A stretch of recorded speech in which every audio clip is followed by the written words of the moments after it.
You know, before YouTube fucked it all up, I had the greatest job in the world, opening for Hypnocast every night.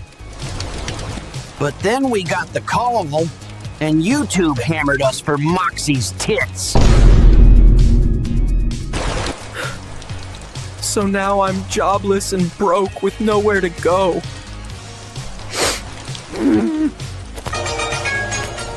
Your phone ringing. Oh, the phone is ringing. Big boy, come pick up your phone. How you know pick up your phone? Hello, this is the Gopher. Who is it? Hello, Gopher. The time is now. Hypnocast Season 3 is here, and we want you back. Holy shit, boys, we are back in business. That son of a bitch is gonna scream any minute now. Let the show begin.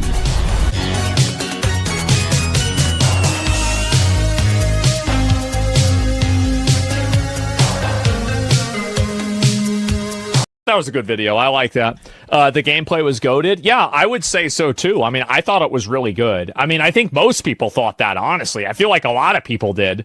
So I was glad to see it. The Mimic Boss too. Well, I mean, a lot of stuff was good with the game, right? It wasn't just one thing. Expedition 33 has better gameplay than Baldur's Gate 3 by a mile. Well, yeah, because they focus mainly on gameplay. I think that's what makes the most sense, doesn't it? There's the video right there. I actually like Hypnotic's videos a lot. I mean, I've watched a lot of them myself. And, you know, make sure to give him a sub and everything like that. He has, how many does he have? 107,000 subscriberinos. Wow. And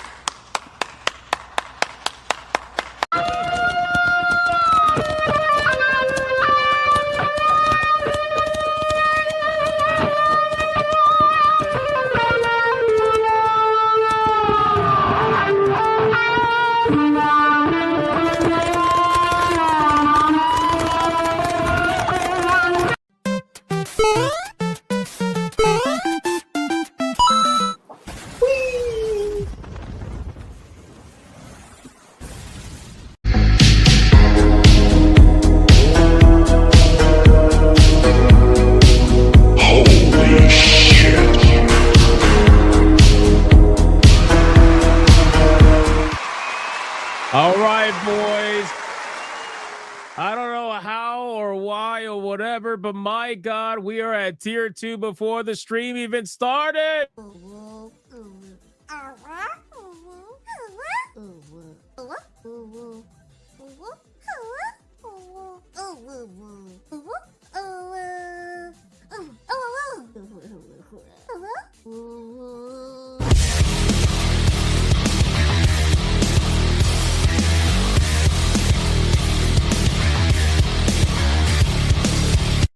Guys, we are at tier 2 before the stream even started. I mean, like, talk about a way to start 2026, ladies and gentlemen. I mean, oh my God.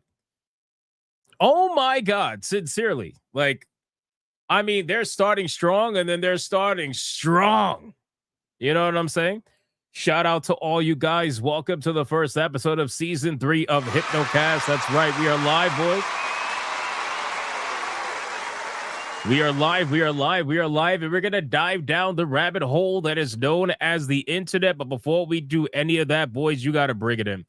Come on, man. You got to bring it in close. Let's go. We gotta hug it out. It's a brand new year. Just because it's 2026, we got a lot that we got to go over. A lot of changes we got to go over. A lot of fucking news that we got to go over. There's so much we got to go over, but we got to hug it out, man. Now, come on, let's go. Hurry up. Hurry up. We got to hug it out. Is everybody in here? Is everybody in here? I don't see. I see the short people. All right, that's fine. The first hug of 2026. I don't have a clip telling you not to touch anything yet or anything like that. I feel like for the first day, you can touch whatever you want. Just listen very closely. If you're watching on YouTube, like the stream. Like it. Now. If you're watching on Rumble, like the stream. If you're watching on Twitter, like the post. And if you are watching anywhere else right now,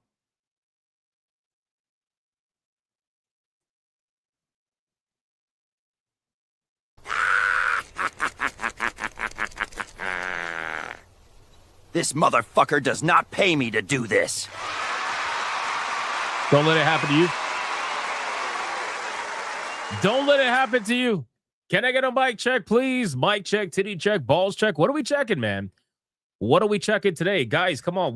Listen, there's a lot that we got to go over, man. I have so many changes. Guys, I was up till, I think like, I don't know, 6:30 in the morning or something like that.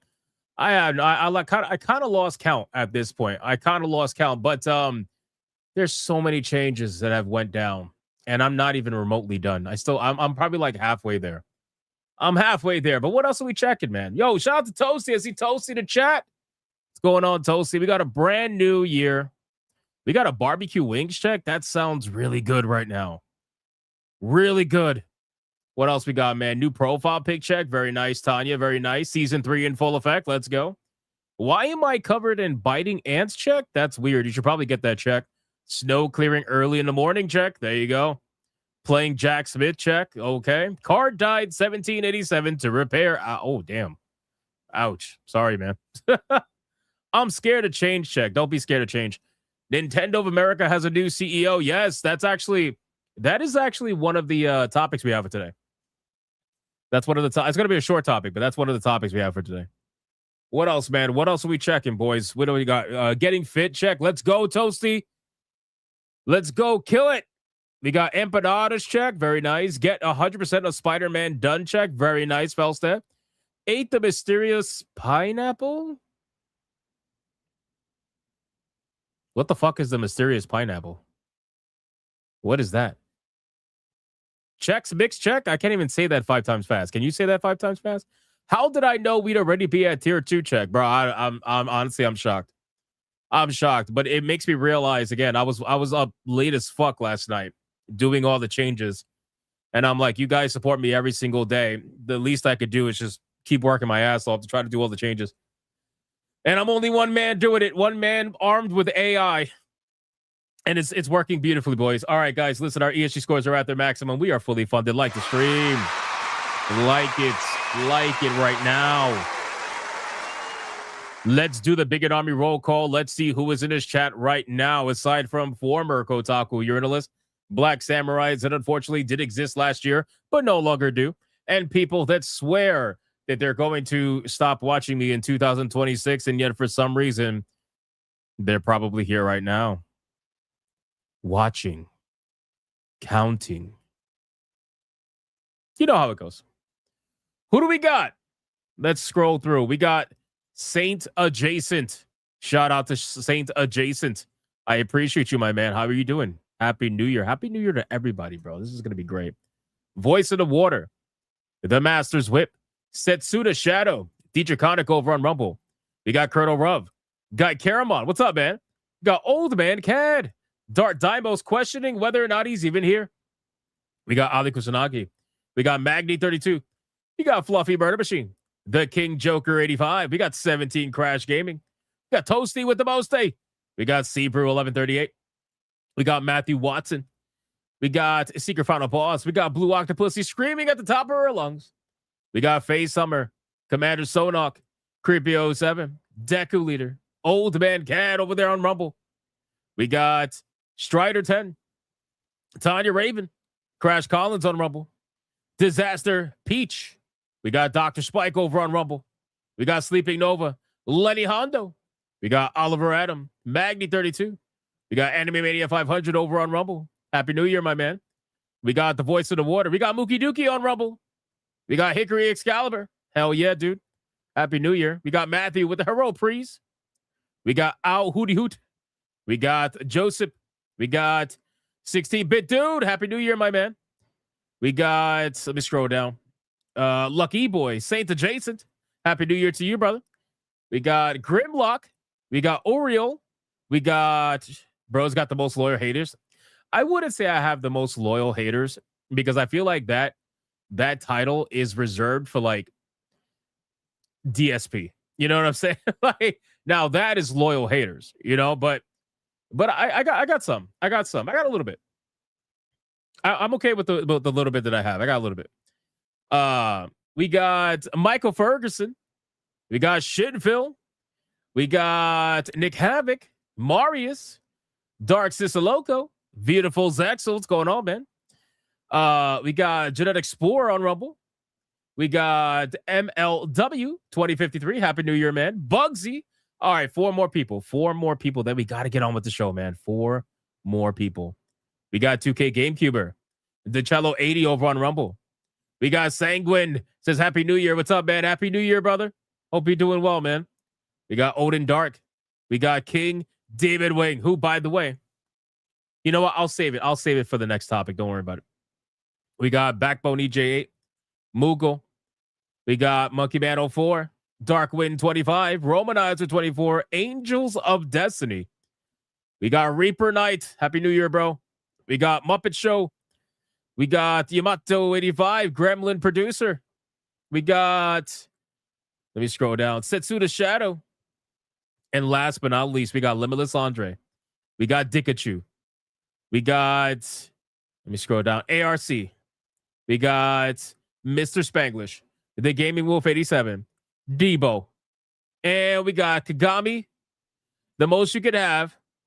And Sada Conceivable. All right, guys, listen, I called out as many people as I possibly could. Let's sacrifice your fellow Bigot Army member, and let's see who is going to get the first money shot of the year. That's right, boys. Who's going to be? Who is it going to be? The first money shot of the year. It's going to be a big one, boys. Who is it going to be? And I swear to God, it better not be Colonel Ruff with his fucking cup. With his fucking cup of coffee. It better not be Colonel Ruff, goddammit. Let's see what we got. We got Old Man Cat saying, healing in my medical bunker 40 meters below Pikes Peak. On Terra, Black Templar say, get the fuck off General's lawn and go bug someone down by 6 and leave him alone. Fuck your feelings. 1, 2, 3, 4, 5, 6. Bro, you've got to be fucking kidding me. That fast, Old Man Cat? Holy shit. It's 2026. Old Man Cat. Old Man Cat, it's 2026, bro. Oh my God. This guy's got premature ejaculation. That happened way too fast, bro. And look, she's got the nervous emojis. There's literally nervous emojis. Look at this. Look at what you did, Old Man Cat.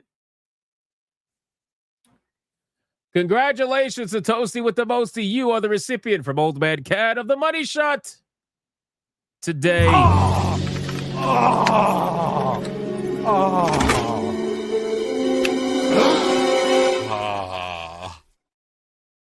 What the?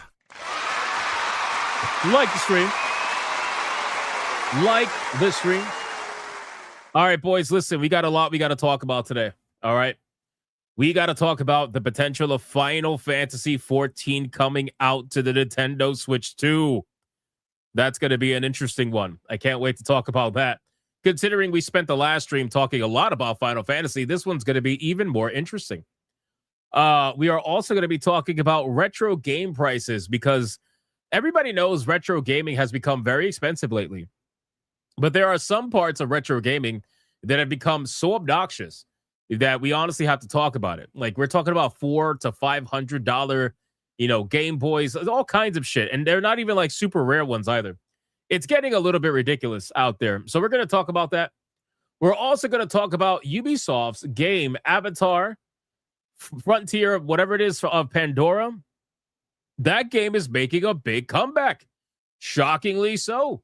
If you guys look at the Steam numbers, they have risen by hundreds of percentages. It's actually kind of insane. And that's mainly because, number one, it was available for cheap on sale. And number two, obviously the movie. But the game is actually doing very decently. So we got to talk about that, especially since it had the third-person update that happened, like a month ago or so. The third-person update has definitely been very beneficial to this game. And the movie has been very beneficial to this game as well. So we got to check it out and see what's going on with that. And that's a game that I said I planned to play this year. I didn't want to play it last year. I really wasn't in a rush to play it. But considering I said I was going to wait for the third-person update, the third-person update's finally out. So at some point, I'm going to check it out this year. And we're going to go over that. We're also going to check out, we got some fast topics to go over, and we're also going to discuss all of the changes that I have made to the channel over the last 24 hours to prepare for season 3, and all the changes that I have coming up as well, because what you're looking at is not going to be the final product. We have a lot of changes coming. You guys have no idea. So before we get into any of that, we need to do the number one segment on YouTube, the number one segment on Rumble, the number one segment all around the galaxy for yet another year. This segment is none other than the pre-stream legend. Money, print money, cash, money, wealth, capitalism, raise a bunch of money, more money, heaps and heaps of money, money, print money, cash, money, wealth, capitalism, raise a bunch of money, super chat money. As salty as the sea, calling us no code names. SJW screaming, but it's money they blame. Burning with envy, they're falling flat. They can't handle the sound of a super chat. That's right. We got ourselves the pre-stream legends, ladies and gentlemen, which we already have gotten very lucky. And as of before this stream even started, we managed to, with Dr. Spike and King Demon Wing dropping bangers, we managed to get to 530 tier 1s in a row and 221 tier 2s in a row. Holy fuck, bro. Holy shit. Continuing it into 2026. It is unbelievable. So let's make sure we thank everybody properly. And also, just keep in mind, I am getting over being sick. I didn't tell you guys I was sick because I was powering through it. But it's becoming harder and harder to fucking speak without wanting to cough. So I apologize. But I am getting over being sick. So if I take breaks to like drink water or something, don't yell at me. King Demon Wing. Mind you, here I am yelling like an idiot. King Demon Wing dropping a 10 membership. Mega banger. Let's fucking go! It's a membership banger! And considering that was the first one of the stream, you already know. Oh, you thought Kiryu was going away in 20s? Get the fuck out of here. You already know what that means.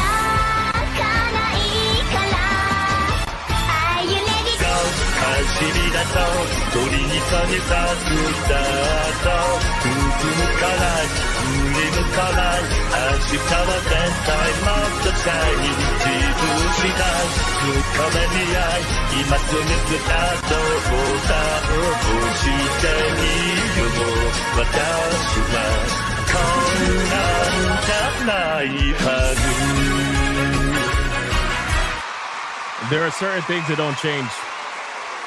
All right. Kiryu is lore. I need people to understand that Kiryu is lore. All right. That's just never going to change. It is what it is. Shout out to King Demon Wing. By the way, guys, speaking of lore, here's some new lore to add. Okay. So you guys know that Mr. Rouge, let me show you something real quick. I was going to go over this after this, but I'll just do it now. Hold on. So you guys know Mr. Rouge had his own emoji. Okay. Which, by the way, that has been updated. Okay. That has been updated. Mr. Rouge had his own emoji. And that has now been updated. God damn it. There we go.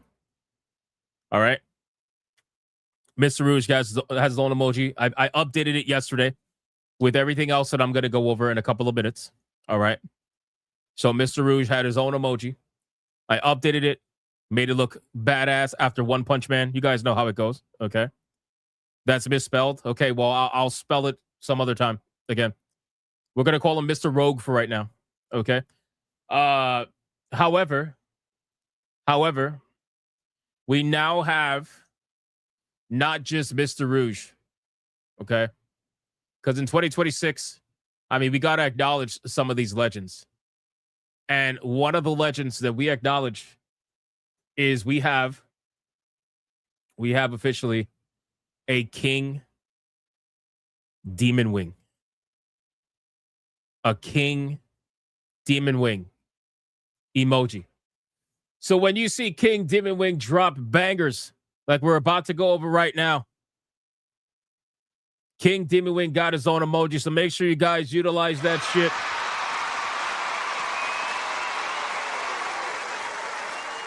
Shout out to King Demon Wing. I just felt it was right, man. This guy literally drops memberships almost every stream. It's unbelievable. And that level of support cannot go unnoticed. It just can't. So shout out to King Demon Wing. Welcome to the emoji squad. I appreciate you, my man. Absolutely fucking legendary. And we got another one that we're gonna add too. But just give me a second. Hold on. Speaking of Dr. Spike. Dr. Spike with a $200 Red Boy Ultra Hyper Bang. Here we go! Mucha lucha, mucha lucha. It's the way of life. Mucha lucha. So Dr. Spike, as you guys are aware, him, King Demon Wing, all these guys made it their mission to get a Sonya emoji, which we do have a Sonya emoji, by the way. But Dr. Spike has also been dropping just absolute bombs every stream, and that level of support cannot go unnoticed. So, ladies and gentlemen, for 2026, the second inductee into the Emoji Hall of Fame is none other than Dr. Spike himself, who has his own emoji, and these are both available on YouTube and Rumble, by the way.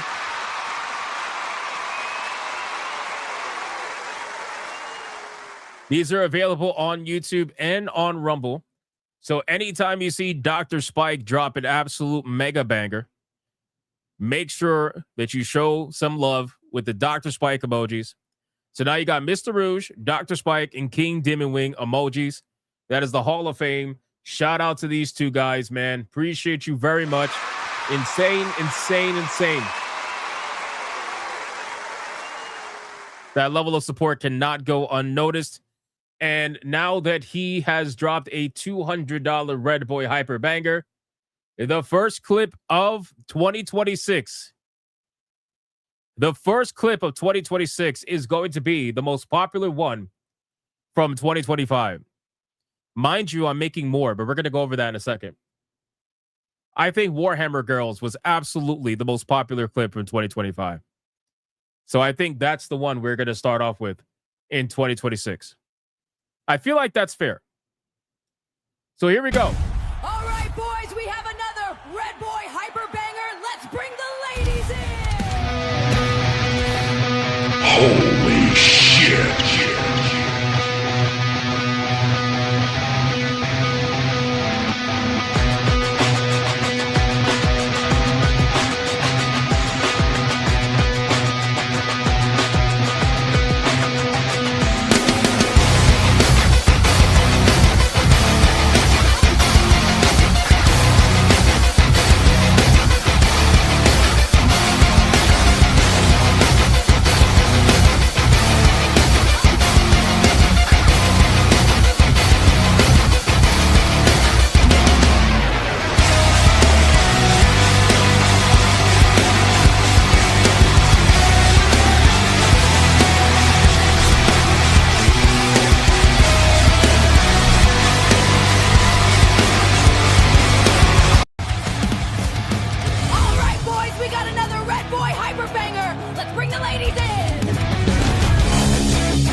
to the legend, Dr. Spike, with that $200 Red Boy Hyper Banger over on YouTube.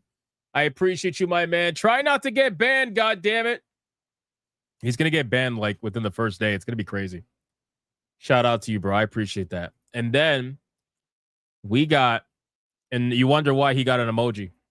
King Demon Wing said, fuck it. We're going to start off unbelievably strong with a 50 membership ultra hyper bank. Let's fucking go!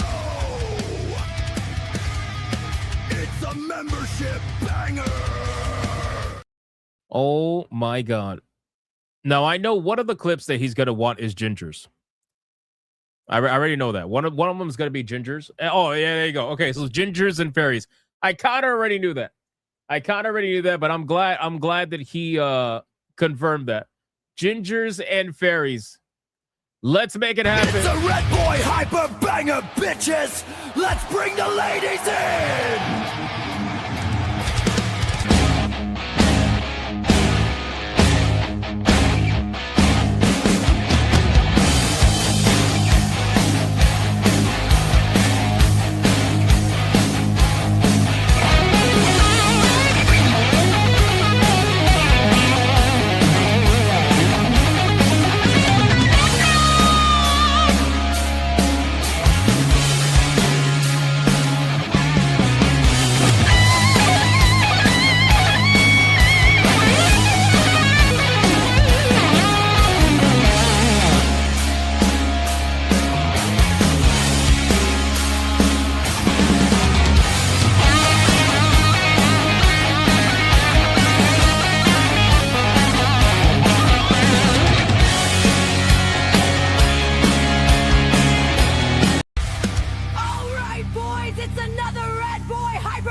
Shout out to King Demon Wing.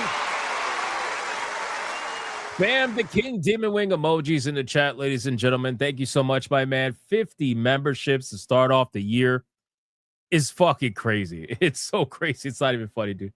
Holy shit. Shout out to King Demon Wing. Thank you, brother. I appreciate that. Mr. Melancholy with the 2 says, for the gopher, for Moxie's Tatas. Yes, I still have to finish the intro. I tried my best, man. I thought I could get it all done. It's a lot. It's a lot, but we're making it happen. We are making it happen. We got Backbone with 10 months, says, I'm saving up for the Steam Deck OLED. I got $100 saved, and I have $592 to go. Also, 10 months. Shout out to Backbone, bro. You got to get that OLED. Get that OLED when you can. It is worth it. Absolutely worth it. 100%. We got Odin Dark with a 5. My index finger got a skin infection for 4 days. I can still game, so it ain't the end of the world. Hope my medicine works out. Damn. Why your index finger, though? How the hell did that happen? Whose booty hole did you put it in? We got Archangelus with a 2. New year. Looking forward to the new content. Shout out to Archangelus. Thank you, bro. I appreciate that. We got Hickory Excalibur with a 1999. Here we go! Mucha lucha, mucha lucha. It's the way of life. Mucha lucha. He says, Happy New Year again, Hypno. I've been needing a serious change in my life, so this year I plan on quitting my job of crushing cans. It's so depressing.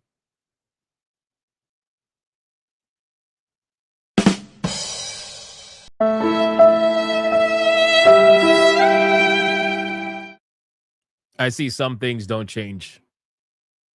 Some things do not change in 2026, I see. I see. Thank you, Hickory Excalibur, for the 1999. I appreciate that. Setsuda for 4 months says 4 months. Happy New Year. Happy New Year, Setsuda. Hope you are doing well. And thank you for 4 months of legendary status. And then we got Judge Magistrate Brandt over on YouTube for 6 months. Happy New Year, Hypno in chat. Looking forward to another great year with you guys. Hell fucking yeah. I hope you have a great time hanging out with us for the next however long you want to hang out with us. I appreciate it. All right, moving over to Rumble.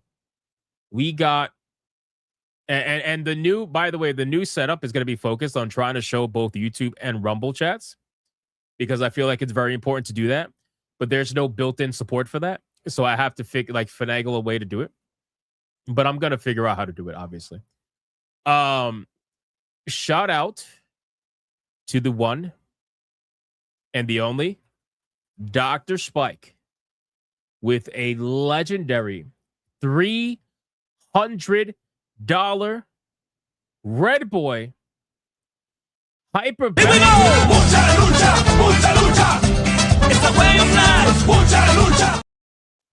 It's an ultra Red Boy Hyper Banger, to be honest with you. $300 Red Boy. And he was smart. He put it on Rumble so that YouTube wouldn't ban him right away. He's like, I don't want to get banned on the first day of the year. That's crazy. That's crazy. Shout out to Dr. Spike. That is 3 fucking clips. And I know he doesn't care which ones I play. So we're just going to get them done. Shout out to Dr. Spike. Spam the Dr. Spike emojis in the chat right now. Okay, everyone, we got another Red Boy Hyper Banger. Let's bring the ladies in.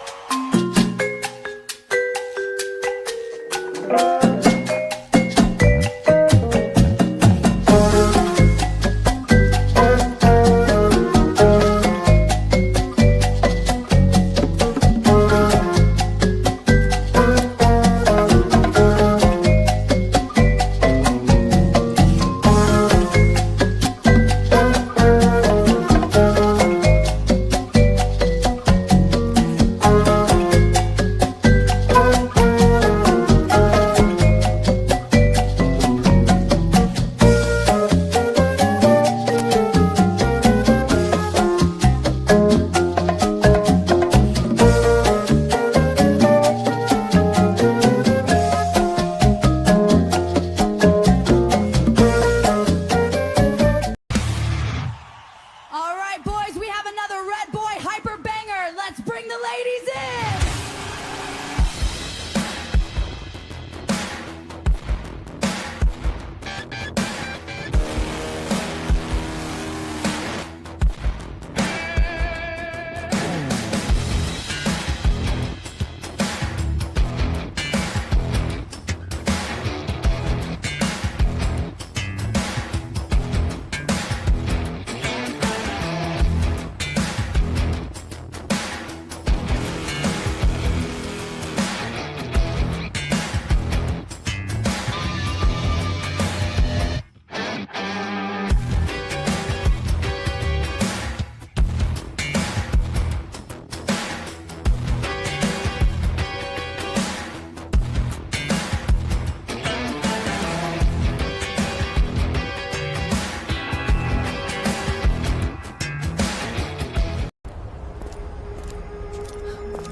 Oh my god, it's a Red Boy Hyper Banger.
out to Dr. Spike.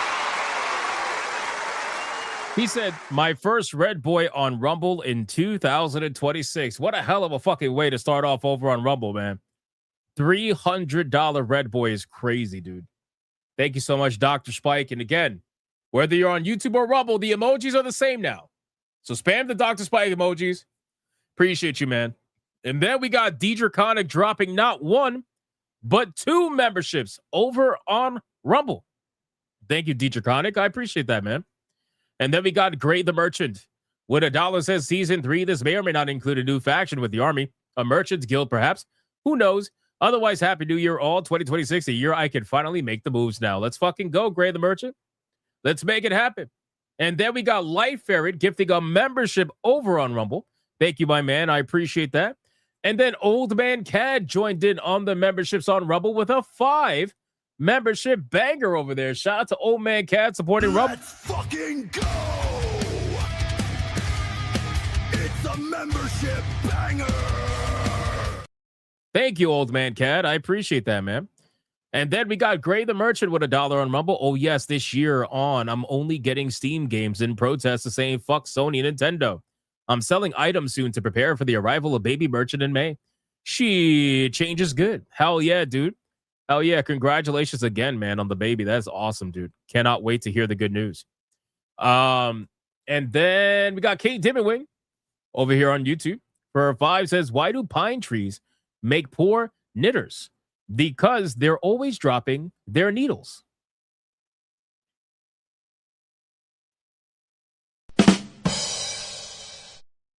You notice a lot of the bad dad jokes come from Canada? You guys notice that? I'm starting to notice that. Shout out to all of you guys.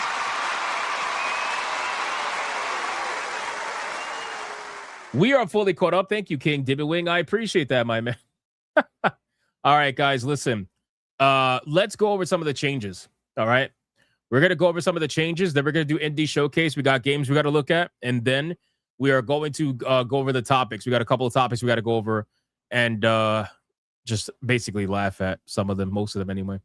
All right. Changes number 1. Okay. So in terms of visual representation, everything's going to change, right? So like, where do I even begin? I'm trying to think of like, how can I give you an idea of what's so first off, let's go over the emojis. So I changed almost everything. I wanted to change everything, but the truth is that I was making so many images so fast in AI that I got banned from making images for like an hour at a time after I made a ton of them. And it was slowing me down. It was slowing me down. So, but I'm going to go over some of the ones that I managed to finish. Okay. Number 1, let me show you some emojis, right? So I added this one here. Let's see. I added this one. Obviously, Mega Man inspiration. Got to have the Mega Man inspiration, right? Just simply says based because Mega Man is fucking based, and I don't care what anybody says. It is what it is. So that's an available emoji on the channel right now. I also changed the Uwu emoji. If you guys didn't see the Uwu emoji for when Uwu gets summoned, that has been changed. That is available right here. You can clearly see it. So that's been changed. Mr. Roo says, we're finally getting tier 3. I mean, if we keep doing as well as we have been, then yeah, probably. I would not be surprised. So Uwu's gotten changed. So that's that. And these are all live right now. I added a gaming urinalist emoji. I don't know if you guys saw that one, but this is the gaming urinalist emoji. All right, so if you're a member, you're able to utilize all these emojis, okay? This is the gaming urinalist emoji. So make sure to utilize this anytime we're talking about gaming urinalism. It's definitely a good one. You know, make sure to welcome them home at any given time. What else we got? We got Black Jesus. I'm gonna find a way to keep Black Jesus in the intro whenever I remake the intro, but I did remake Black Jesus. So I got a chibi version of Black Jesus. Very happy man. He is a very, very happy man. Black Jesus is here to stay. So that's going to be that. And then we got where we at. Oh, you guys kept asking, especially Sonia. Sonia kept asking for the hype emoji to return, so I returned it with a chibi hypno. A chibi retarded looking hypno. So I made that, and that's just what's that. Where else we got? Hondo. So obviously you guys know I immortalized Leon's legendary friend Hondo, his bird that died, and I remade the emoji to make him a badass parrot, right? I made him a badass parrot. So Hondo has been re-immortalized, right? This is Hondo's emoji. So you can utilize that to your discretion. What else we got? Oh, you guys saw the Mr. Rouge one. That's fine. Okay, this one. We got pre-stream legends. Pre-stream legend emoji has been changed. This is pre-stream legends right here. So you guys can see that. I actually really like this one. I like this one a lot. I wanted to have like a superhero anime character here on the right side. So pre-stream legends. So you can spam that during the pre-streams. And then we got the super chats. They basically all look the same. They just have different numbers. So you have a $5, $10, $20, $50, I believe. Hold on, let me see. Give me one second. Hold on. Right here. There we go. So this is a $5, $10, $20, $50. They all look pretty similar. I think the $10 looks a little bit different. But I mean, they're there. I'll show you the $10 one. It looks a little bit different. There you go. $10 ones right there. So that's that. So you can utilize that whenever we get supers that come in. We also got a Red Boy. The Red Boy one changed. Made it a little bit more comic book style, bubbly style. Red Boy one change is right there. So you can utilize that. Obviously, you guys know we still got the Sonya one that Sonya made the other day. That's still there. We had a Trump emoji. I changed it to be a Chibi Trump to go with the theme. So, you know, we got Chibi Trump. Chibi Trump is here. So there's that. We still have, let me see. We got Gifted Sub. Let me see. Gifted Sub, which actually has gifts on it now. Right here at the top. Gifted Sub is here. So when people drop gifted bangers, you guys know you could drop that in there. Oh, here's a good one. You can't have a Hypnocast without this one, boys. This is obvious. Waifu battle. The waifu battle emoji. Of course, man. You got to have the waifu battle emoji. There's no way that we're not going to be able to not have that. So the waifu battle emoji, this is the new one. So make sure to utilize that whenever we're doing the waifu battle. And we got I put in the hypno laughing emoji. I made a laughing one. It's just basically the animation that I use in my videos. But obviously I have like the laughing one. So this is the laughing one. That's literally all it is. And what else? Oh, okay. So that's it for the badge. I'm sorry for the emoji changes, but there's more coming. I want to update the other emojis and get rid of whatever we don't use. But I think we have a really strong lineup now of emojis. But I also didn't just change the emojis. I changed the badges. So the badges have also changed for membership tiers. Okay. So here we go. Starter badge. When you sign up for membership, you get the standard badge. Okay. Right. So badges have been changed. You get the standard badge. Right. There's still going to be Dragon Ball Z theme. Just follow along with me. All right. This is the standard badge right here. Okay.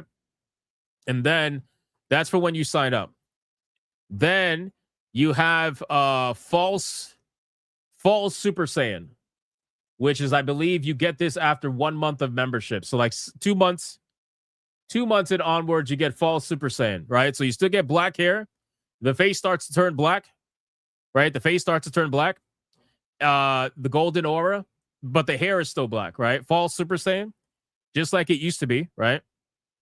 And then the next one would be Super Saiyan 1. Super Saiyan 1. So this is the Super Saiyan 1 badge, right? Super Saiyan 1 badge, right? So if you're a member for a certain amount of time, you become Super Saiyan 1, which I think a lot of you are probably Super Saiyan 1s or Super Saiyan 2s. But this is Super Saiyan 1.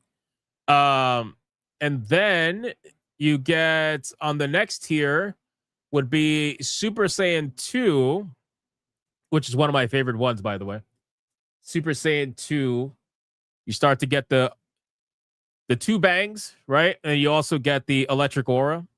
I tried to keep it as accurate as possible, obviously. So you get the electric aura, you get the two bangs in the hair instead of the one or whatever.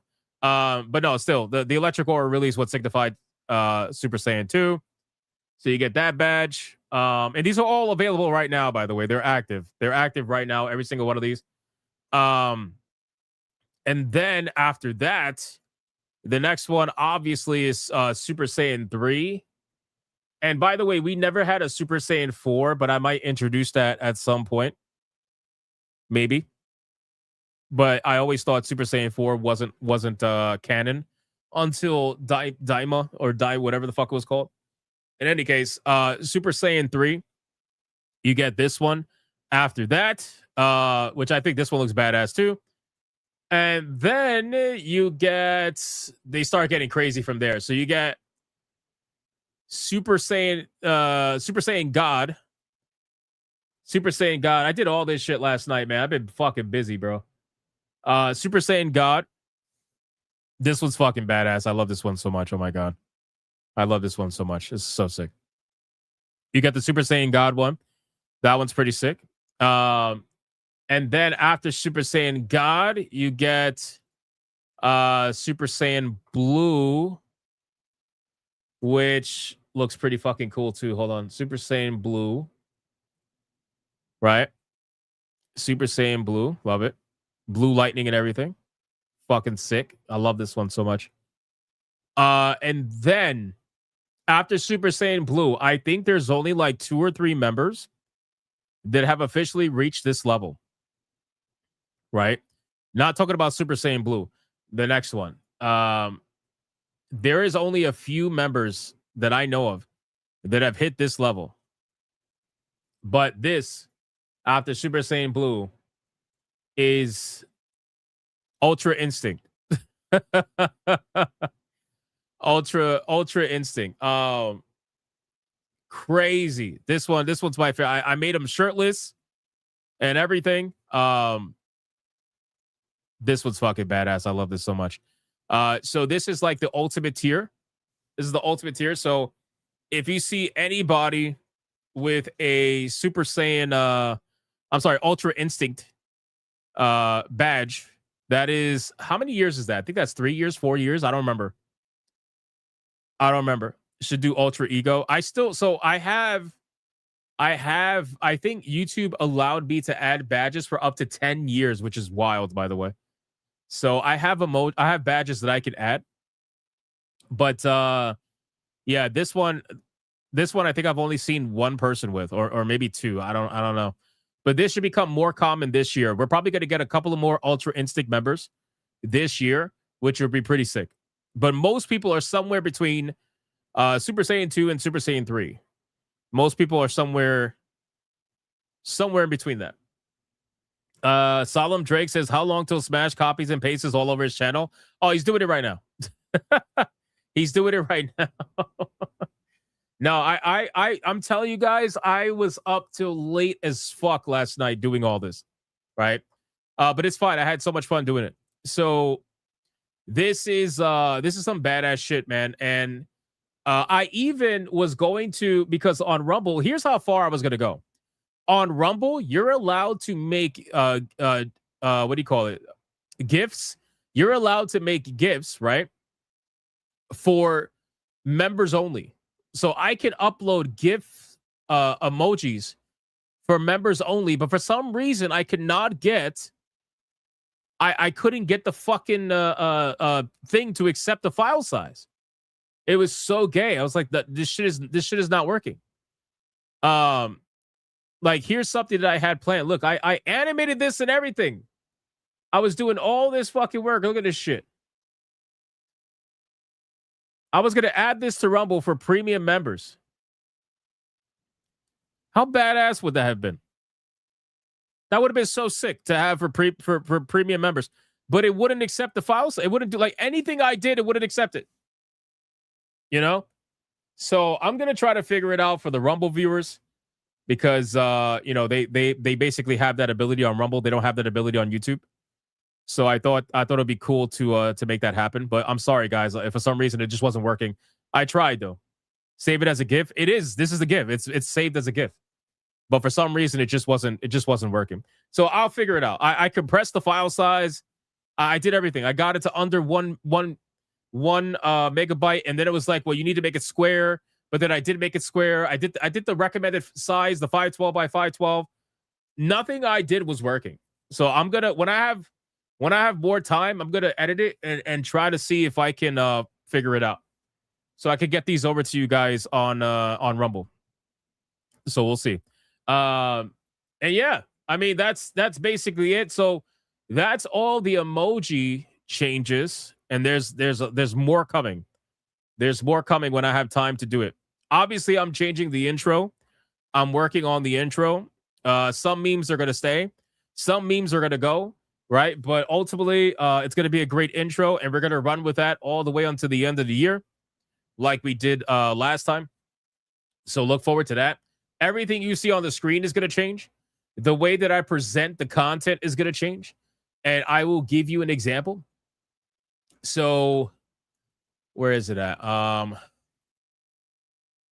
Where is it at? Oh, God, jeez. It's been so fucking crazy, man. I lose track of where I'm at. This is... Okay, so check this out. Okay. Not the greatest picture. Hold on. Yeah, not the greatest picture, but it'll give you an idea of what's going on, right? So I tested it. It does work. I finally learned how to create a 3D environment where it can look like we're looking at a screen, right? Instead of being static, like I am now. So check this out, right? So if you look here at this photo, this is a screenshot. This is different, by the way. I removed the neon sign. I put a bookshelf here and all that stuff. I have my figures here. Obviously, the lights are also going to glow and shit. Well, not necessarily. It might just be a picture. But so what this is one of the potential screens that I'm going to be utilizing. And what it's going to be is that on OBS, whatever we're reacting to, or whatever we're reading is going to be on the TV screen here in a 3D effect. So it looks like we're looking at the right angle, kind of like how you see here right now. And then on the tablet, you're going to have the chat. I'm going to have YouTube chat on the left and Rumble chat on the right. And both of them are going to be running at the same time, just to give you an idea of what it looks like. This is essentially a live chat feed over here on the tablet. Also, where's it at? Again, this is not going to be the only scene. This is only going to be the reaction scene. I'm going to have an article scene. I'm going to have a talking scene. It's a lot. It's a lot. So, but it's going to be good, man. It's going to be good. I'm telling you, like, I have a lot planned that I'm working on. This is just like to give you an idea of what's going to come. So this screen that you're seeing right now over here this is not gonna stay. This is only temporary until I can finish up everything that I have planned and it all runs copacetic. The room picture that you saw was like 10 iterations ago. I added a bunch of things to the room. I'll add in some more things. Obviously a lot of it's like manga themed because that's just how my office is. I have a lot of things in mind. Yeah, going all out. Yeah, you're not kidding. Like literally we're going all out. I told you that we're making a lot of changes and it was only a matter of time before they started happening. Also, we obviously have a new screen, start screen If you guys did not see the start screen, I will just play it quickly for those of you who are in the chat that missed it earlier because there was like 300 less of you. We're gonna have stream start up.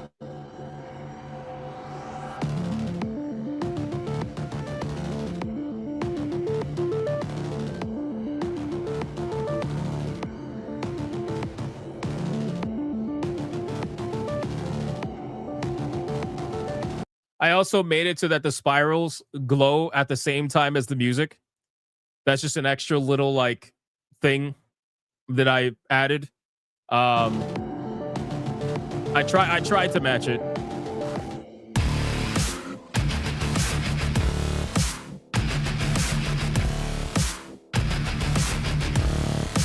And then obviously after a certain about a minute and a half, it kind of transitions itself through that.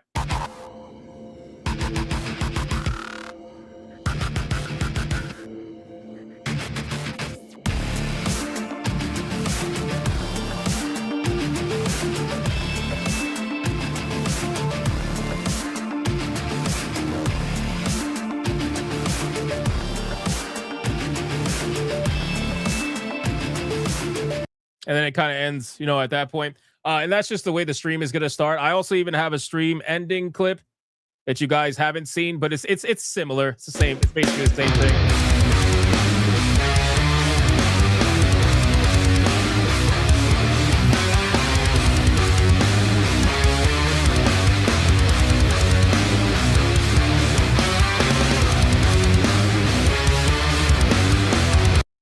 So I animated all these myself, obviously with AI. I made every single fucking no.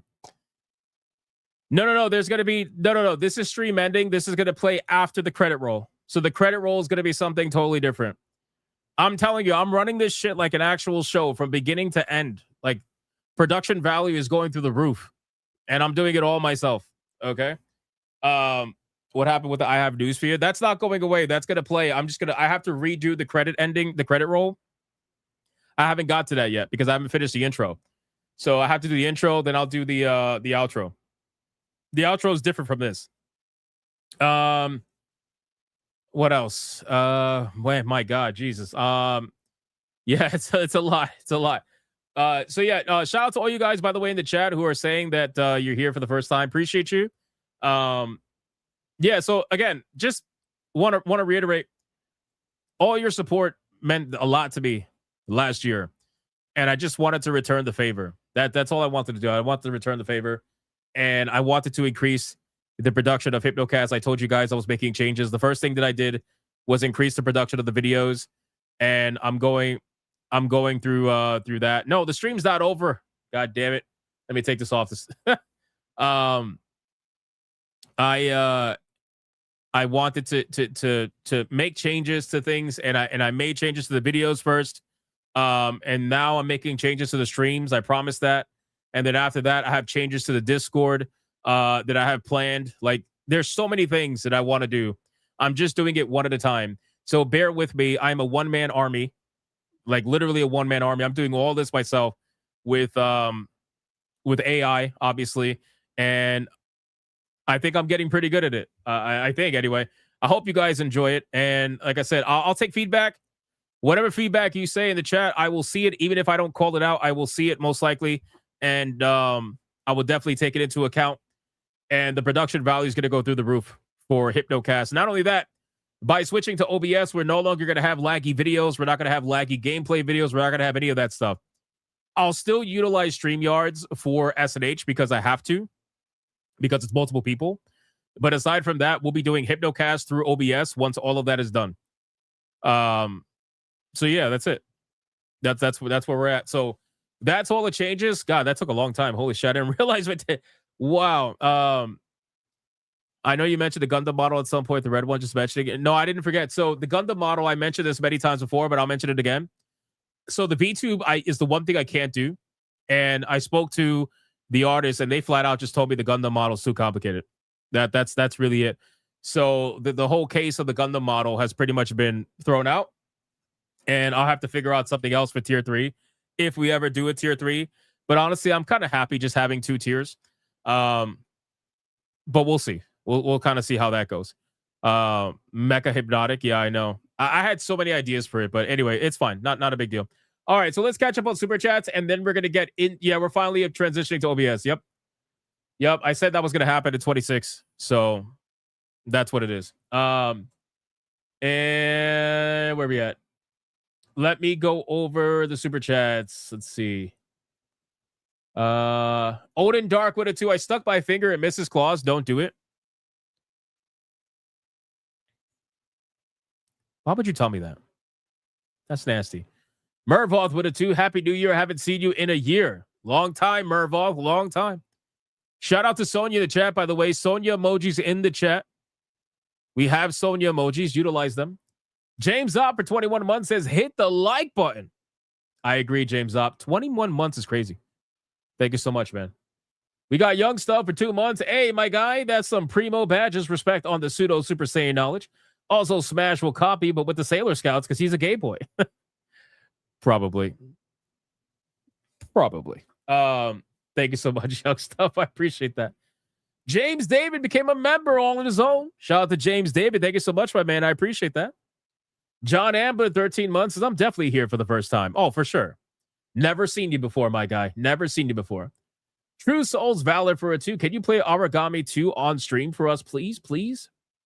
I'll be real with you. Probably not. Just because I have a couple of games ideas that are lined up for Griffcast. We're going to be playing through Total Chaos. I had to skip Griffcast today, sadly, because I was working on all this stuff. Like, I'm trying to get all this done so I can just go back to my regular schedule for videos and streams. All of that's being fucked with right now because I'm working behind the scenes to do all of this myself. So once I get all this done, everything will return back to normal schedule. But it's a bit chaotic right now. I appreciate you, though. Dragon Report for 9 months says, I'm new to this channel. Was wondering, what do you cover? LOL. Haha. Happy New Year, brother. Hope you have a great and awesome start to the new year. May it continue. Sent you a New Year gift on Steam. Yeah, I'm going to go over gifted games in a second. I had a plan to do that. Thank you, bro. I appreciate you. Secret Final Boss, 17 months. Speaking of Mecha Hypnotic, Mobile Suit Gundam 0069, Hypnotic in the pocket. Sorry, not sorry. Come on, bro. That's fine. I appreciate you. Thank you, Secret Final Boss. I appreciate that. And in our Rumble, we got Adam Juma with $1 says, now you need a cheese head and red alert emoji. I do need a actually, yes. Thank you for reminding me. I do need a red alert emoji. 100%. Life Ferret with $1 might want to check your Rumble emojis because some of these are double posted. And yes, I know. So the reason why they're double posted is because initially I was going to make the badges be subscriber exclusive. But then I realized that you can actually turn them into gifts. So I was like, okay, so I'd rather just do that. But then eventually, through all the frustration, nothing was working. I was like, fuck it. Let me just leave it the way it is, and I'll fix it. I'll fix it at some point. So don't worry about it. I'm going to fix it over on Rumble. I know there's some double posted ones, and the laughing one is missing because that was the last one that I did, and I forgot to add it. But I will add it. Don't worry. I'm going to add it. Mervoth with a 2. Do you accept a huge dono to play a requested game? No, because the reason why, listen, I would love the money, obviously. But the reason why is because sometimes people request games that just take too long. I have to be smart about it with Griffcast. I have to make sure that whatever game I showcase is a game that can be completed because we never finished 2 games. We never finished Kingdom Come Deliverance because it took too long. And the game was just too long for a stream. And we never finished Like a Dragon, Pyro Yakuza. So I don't want to repeat that. We finished every other game that we've ever played. So I don't want to repeat that. So I have to make sure that whatever game is on Griffcast is a game that we can actually complete within a relative time, because nobody wants to see you play the same game for like 2 months. You know what I mean? So nobody wants to see that. And I want to review more games, not less games. So no, I know you were just curious. I'm just explaining my thought process behind it. Now, if you want to donate a game and want me to check it out, there's a lot of games that I play behind the scenes. You know, like I go through. Let's see. Here's what I'm playing right now. Here's my list. Okay. I started up a new playthrough of Divinity Original Sin Enhanced Edition. Remember I told you guys in 2026 I was going to play through Divinity again? I'm doing that because I need a refresher. I started trying out Satisfactory and Anno 2025 because I told you guys I wanted to try out those building style games. Very interesting, by the way. I can see why they're addictive. So I have some hours in that. I'm playing through Abathor still because I'm trying to perfect that game.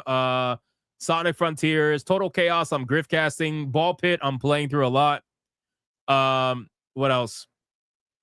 I mean, I have Terminator 2D No Fate installed because I wanted to platinum that, but that's gonna probably take a back burner. I'm still going through Deep Rock Galactic because that game is crack.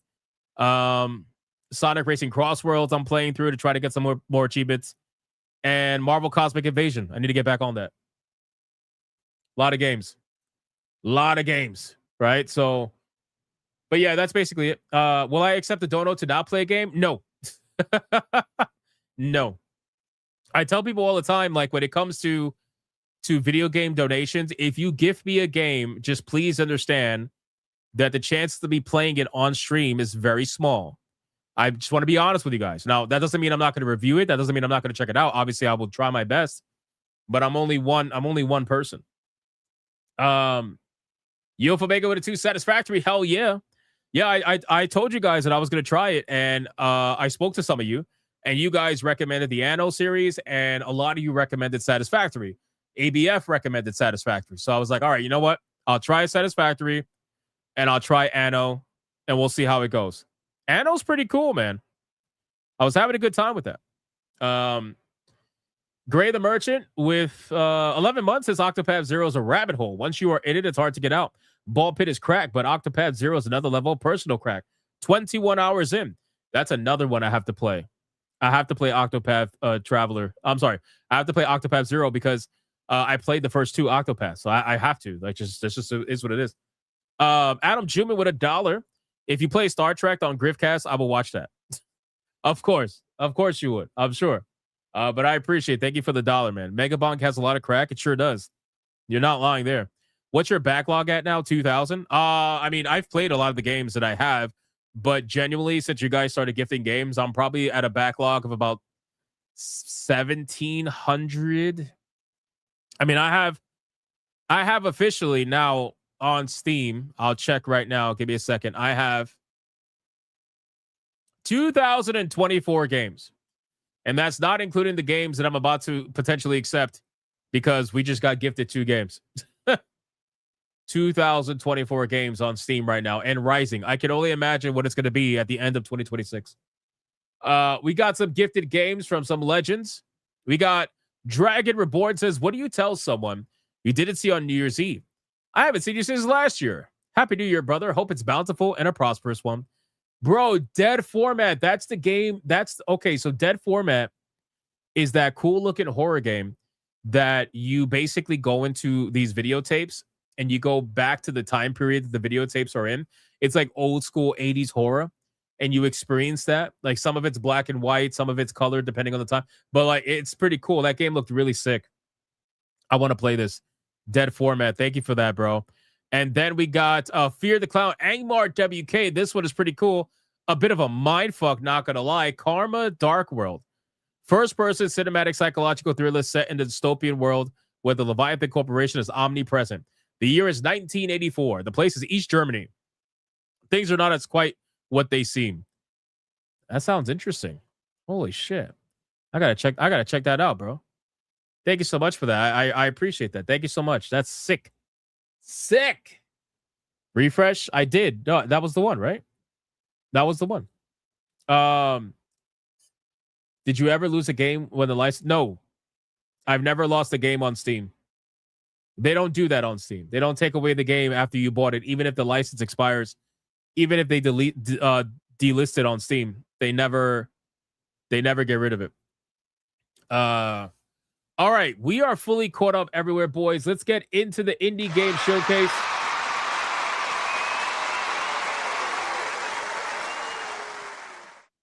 I've gone how long? This is going to be 22 years. This year will make 22 years for me on Steam. So me never losing a game in 22 years, I feel like is a pretty good track record. that has earned them some level of trust with that. Now, could that change? Of course. Anything could fucking change. But we're 22 years in, and I haven't lost a single game yet. So hopefully they stay that way, or hopefully I die first before it. Either or, whatever.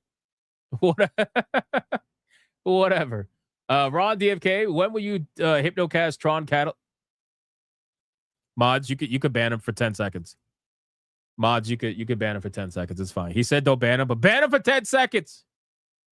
Right now. Ban him for 10 seconds. You know what? I'll do it myself. Where is he at? I'm going to do it myself. Timeout user. 10 seconds. Confirmed. Got him. Got him. 10 seconds. Oh, man. This fucking guy. I love you guys, man. You got... Oh, Sonya stole it from me. Sonya stole it from me. Sonya. Fuck. It better have been for 10 seconds, Sonya. I only wanted 10 seconds.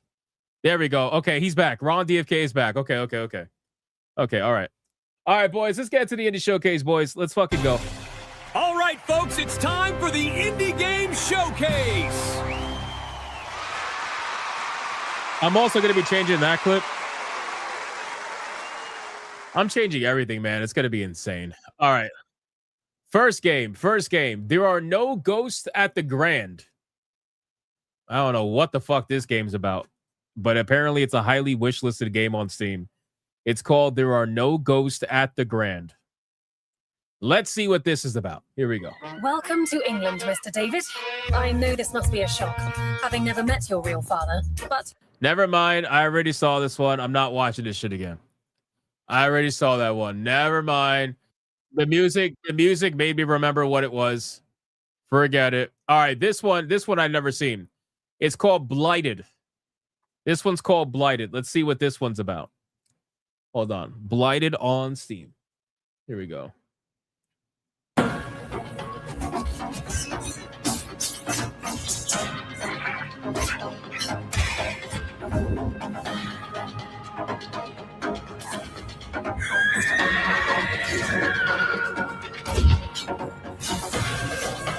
Is it co-op? It's co-op. See, this is why I want to switch to OBS, because you guys can't even tell. I mean, it looks pretty good. I'm watching the stream right now. Like, the playback is okay. But you guys can't even tell just how buttery smooth this animation is. And I feel like it would do a better service to the games that we are showcasing to show it in the FPS that it's meant to be shown in. So I can't wait to switch to OBS. It's just going to take a little bit more time, but we're going to get there. But it's really going to help with games like this that are super fluid, super fast animation. It looks really good on my screen, but I want it to look good on your screens too. Anyway, the game's called Blighted. Blighted.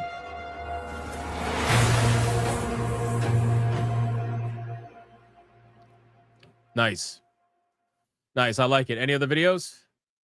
They might have one more video. Looking over this decaying world, one can only wonder, how did it all come to this? It began with the ancient rituals, the dead buried with a seed from the trees of memory. Those who ate of the fruit saw the lives they lived and passed their knowledge to future generations. Until Sorcisto, in his lust for power, consumed the brains of the living, spreading this blight. You harbor it too, I see.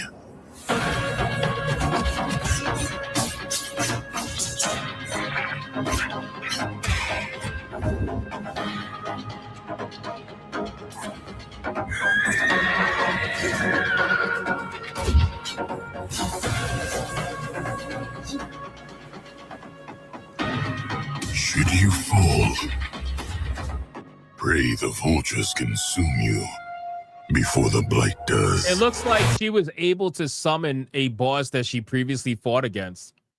against this one right here. She summoned whatever that blue shit was. Right here, this thing. I feel like that was a boss that she fought earlier in the trailer. So maybe you could summon enemies that you've previously have beaten. I don't know. But I mean, that looks pretty cool. I think the gameplay looks pretty cool. It looks pretty interesting. I will wishlist this one and see what they got going on with that. All right, next one up. Let me just wishlist this. Okay, here we go. Next one up is called Vicious Red. Third-person survival horror game that stays true to the genre's best traditions. All right, well, let's be the judge of that. Let's see what we got. Vicious Red.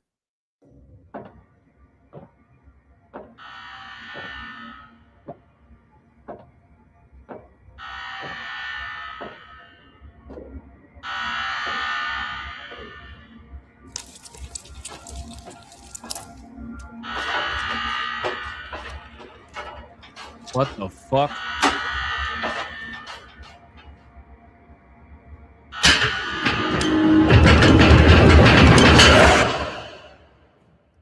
Oh shit. I mean, if you look at the gameplay, graphically, it looks pretty impressive. These are some of the screenshots going through. Third person, space horror. What is it, like Dead Space? Without the armor. The guy has no armor. I mean, the detail is very, very good. You can even see the threading in his fucking hat. It's almost too good. Playable demo coming soon in 2025. Did they ever actually release a demo? This thing better not be dead. Let's see. I like the way this looks. Nope, no demo. Huh. Well, I'm going to add it to my wish list for right now. It looks pretty good, but as of right now, I don't see a demo. And they said demo in 2025. So we'll see. But the game is called Vicious Red. So if you want to wish list that, by all means. All right. This one is called... Hold on. Let me... Where is it at? This one is called Fallen Tier: The Ascension, which combines Metroidvania exploration with JRPG storytelling. So that sounds pretty interesting. Let's check this out and see what it's got to offer. Fallen Tier: The Ascension.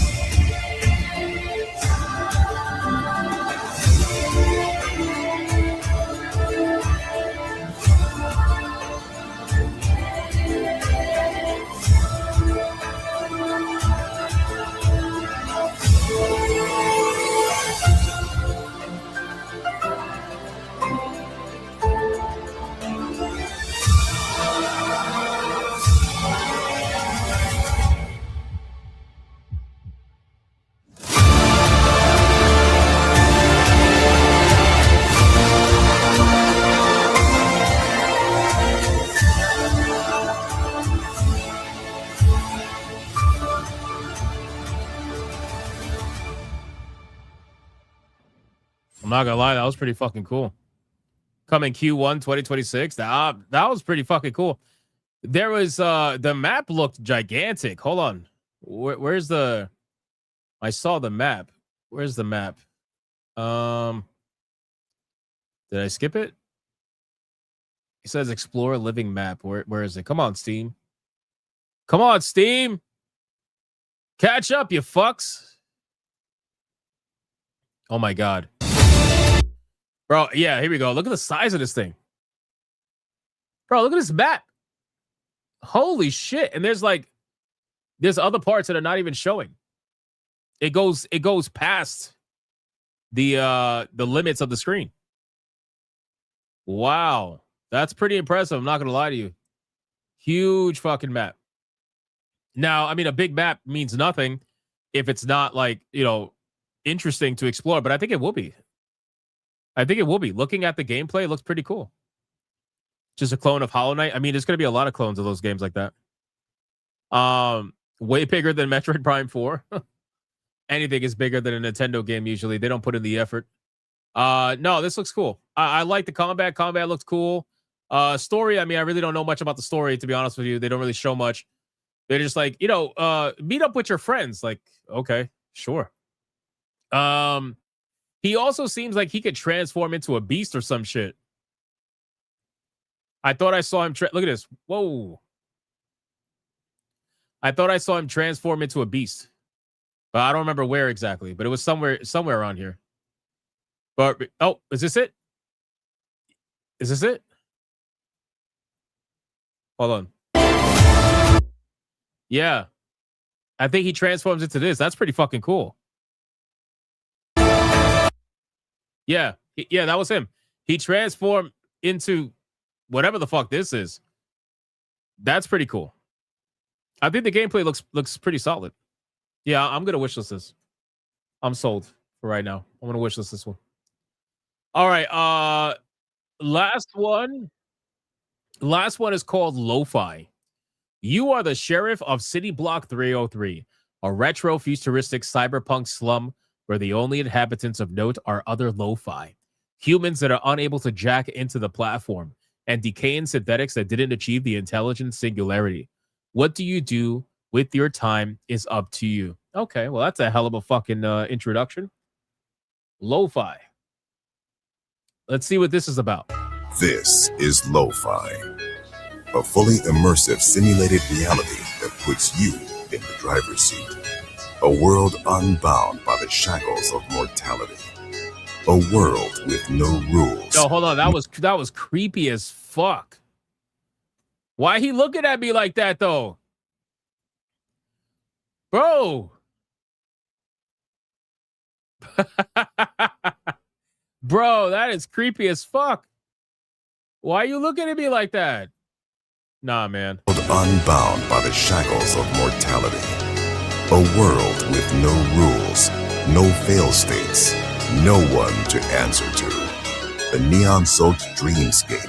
Holy fucking nips. Did you see that, bro? The android? Holy shit. Answer to. A neon-soaked dreamscape, thick with atmosphere and shrouded in mystery. Low-fidelity lowlifes and decaying synthetic inhabitants stalk its shadowy streets. You're the law here. Sage or sinner.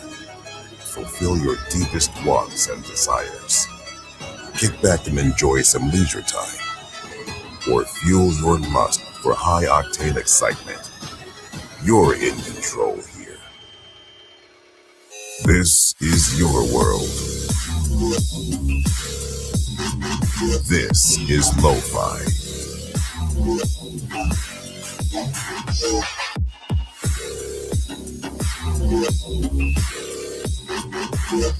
Why do I feel like this is just Blade Runner with another name to it?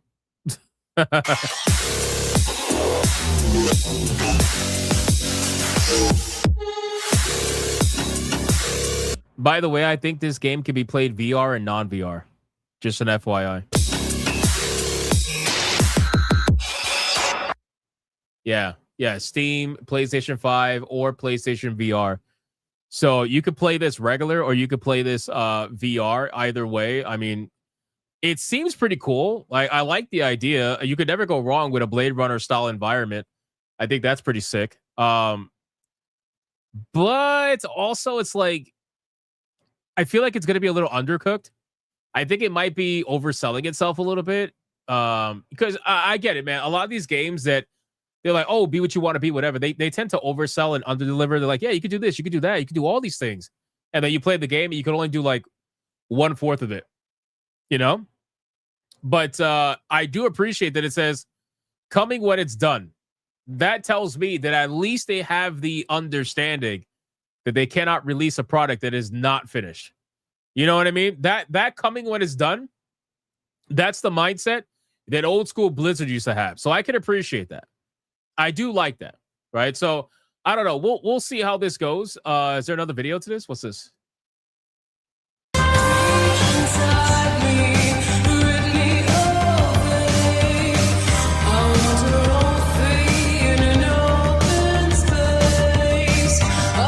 Better not be copyrighted music, otherwise I'm gonna slap this fucking trailer. I'm gonna talk over the trailer for a second in case it's copyrighted music. I mean, like the detail of the environments looks really, really good. Like I feel like you're gonna get a really good Blade Runner feel from this, you know? Which, if you're gonna play a game like this, that's kind of what you want.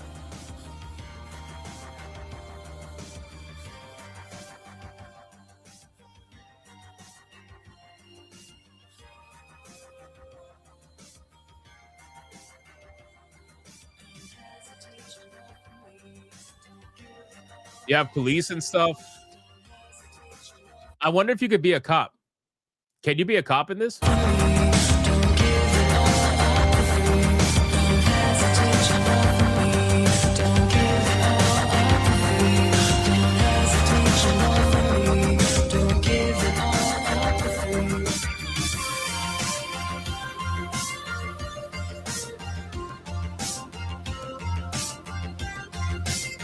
Yeah, I think it's pretty cool.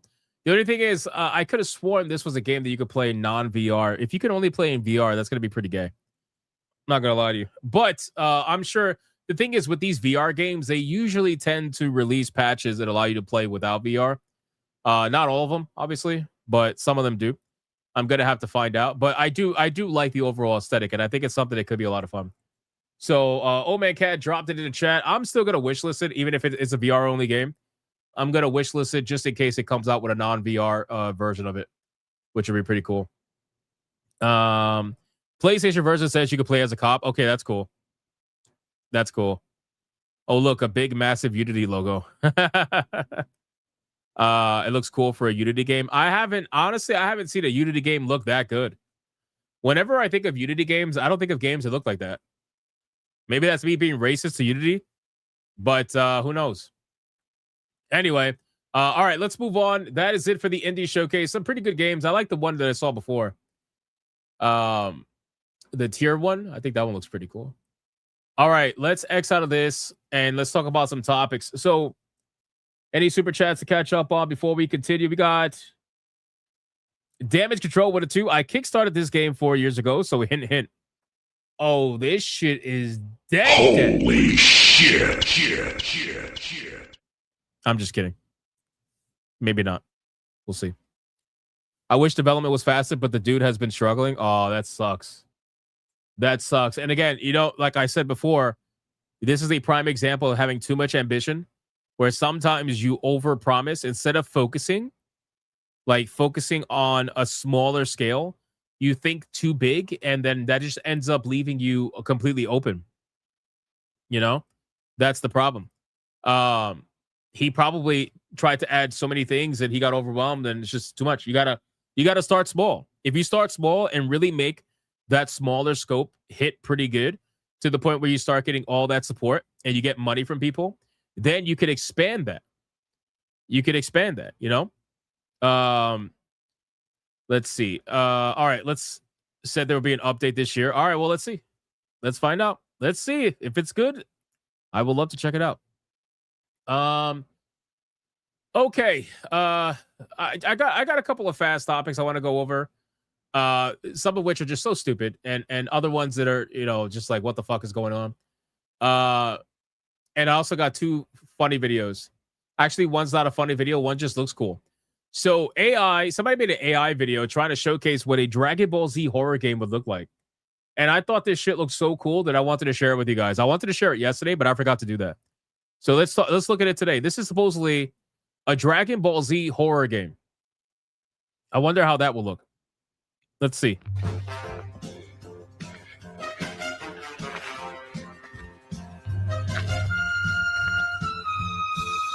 Really? The fucking copyrighted music? Damn, bro. They got him. They got him. And Gohan is not here to go Super Saiyan 2 angry this time. R.I.P. Oh, shit. They're all dead. Look at all the androids. This is actually pretty sick. When you look at the detail, all the androids, Android 14, 15, 16 was on the ground. It's pretty sick.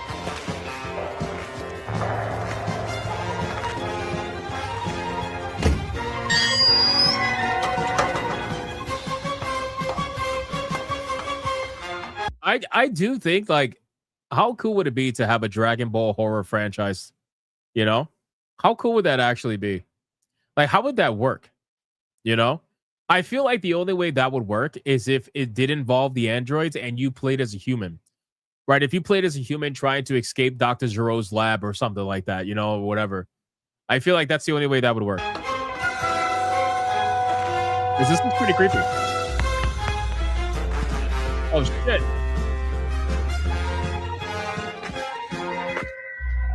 Oh, I'm waiting for you, number 18. Oh, shit.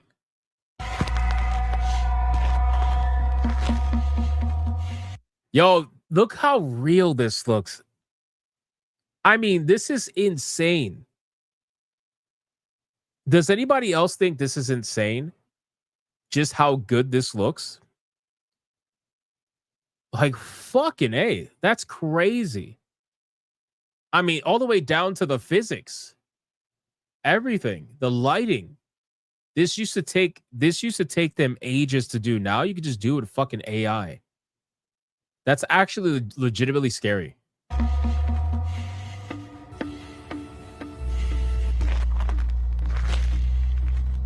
Oh shit, Cell.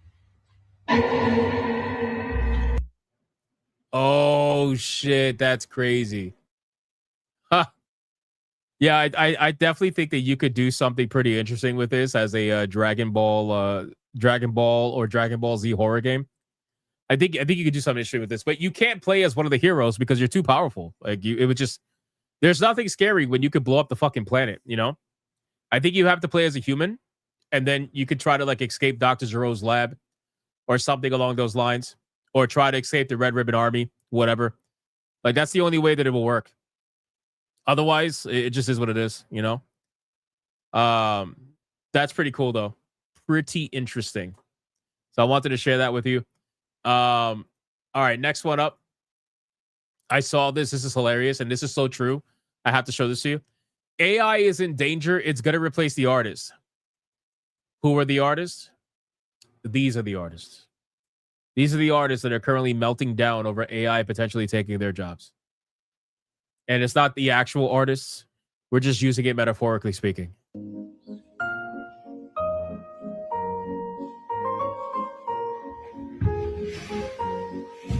Amazing.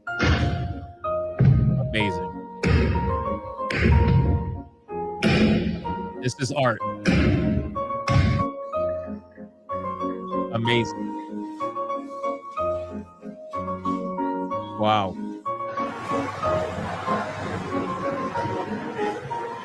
Nice.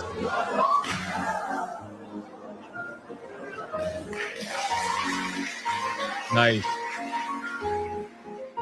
Yeah, guys, I gotta be real with you. White people are just really bored. White people are just really bored. You know what I mean? Now, this could be real, this could be fake, but the truth is that I have seen real situations just like this. So even if this is AI, this has existed in the past. Hasrai says, I'm not that bored. All right, there is a lot. They're just really bored. They're just really bored. At this point, I think I'm going to take the AI. Yeah, exactly. This isn't art. I don't know, bro. I don't know. Obviously, this is just a joke. This has nothing to do with anybody complaining about AI. I just think it's funny because you'll have people be like, we need to have the human element in art, and we can never remove that ever. And then I just see videos like this where people are just, again, I don't even know what to even call this. You know? This kind of art makes you millions back then. Yes, because bored white people paid to watch other bored white people make weird things. The banana taped to a wall was better. Exactly. Exactly. I do not claim them as part of my race. Well, I mean, it is what it is. The fact that a banana taped to a wall sold for millions, again, call it money laundering. I don't know. I just find it to be pretty fucking hilarious. All right, next one. This is not so hilarious. Did you guys see CBS News? I haven't talked about the Somali thing because that's just not kind of the thing that I cover, and it's so fucking retarded. It's so obvious, like all the fraud and bullshit that's going on. But did you guys see the CBS evening news and what they what they promised to the. I have to talk about this because this is just like next level gaslighting. Did you guys see this? So CBS News apparently is promising its viewers that it's going to go back to doing the hard-hitting reporting. It's going to go back to doing like reporting for the people and not reporting for the industries or reporting for anyway. I'm gonna play it so that you guys get an idea of what's happening. Check this out. On too many stories, the press has missed the story because we've taken into account the perspective of advocates and not the average American.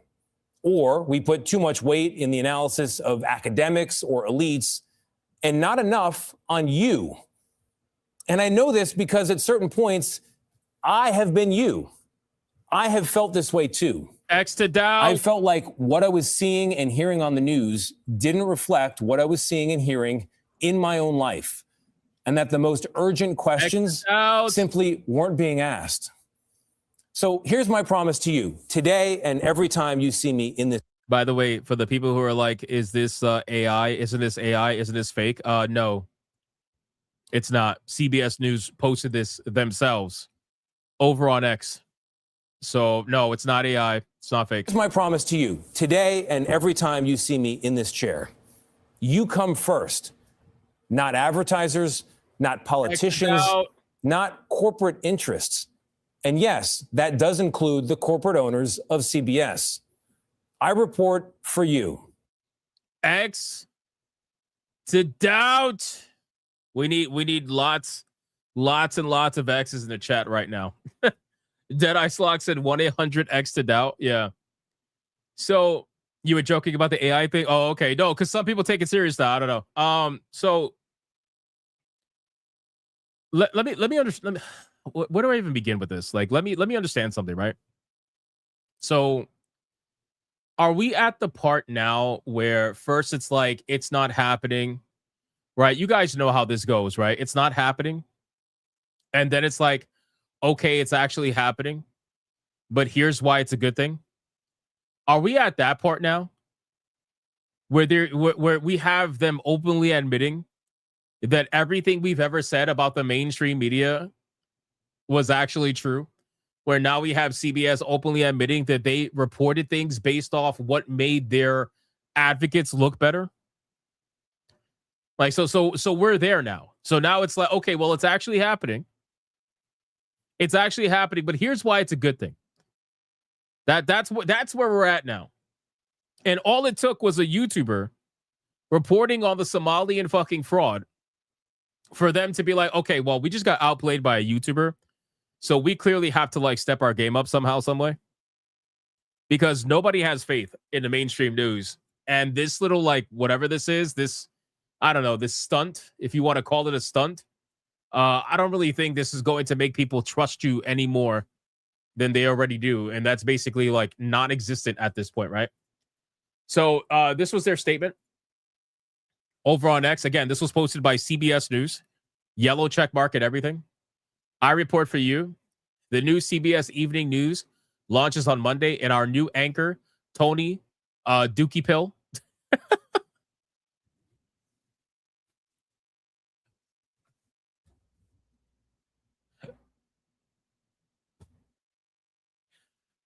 Sorry. Come on, gotta take it serious. So Tony.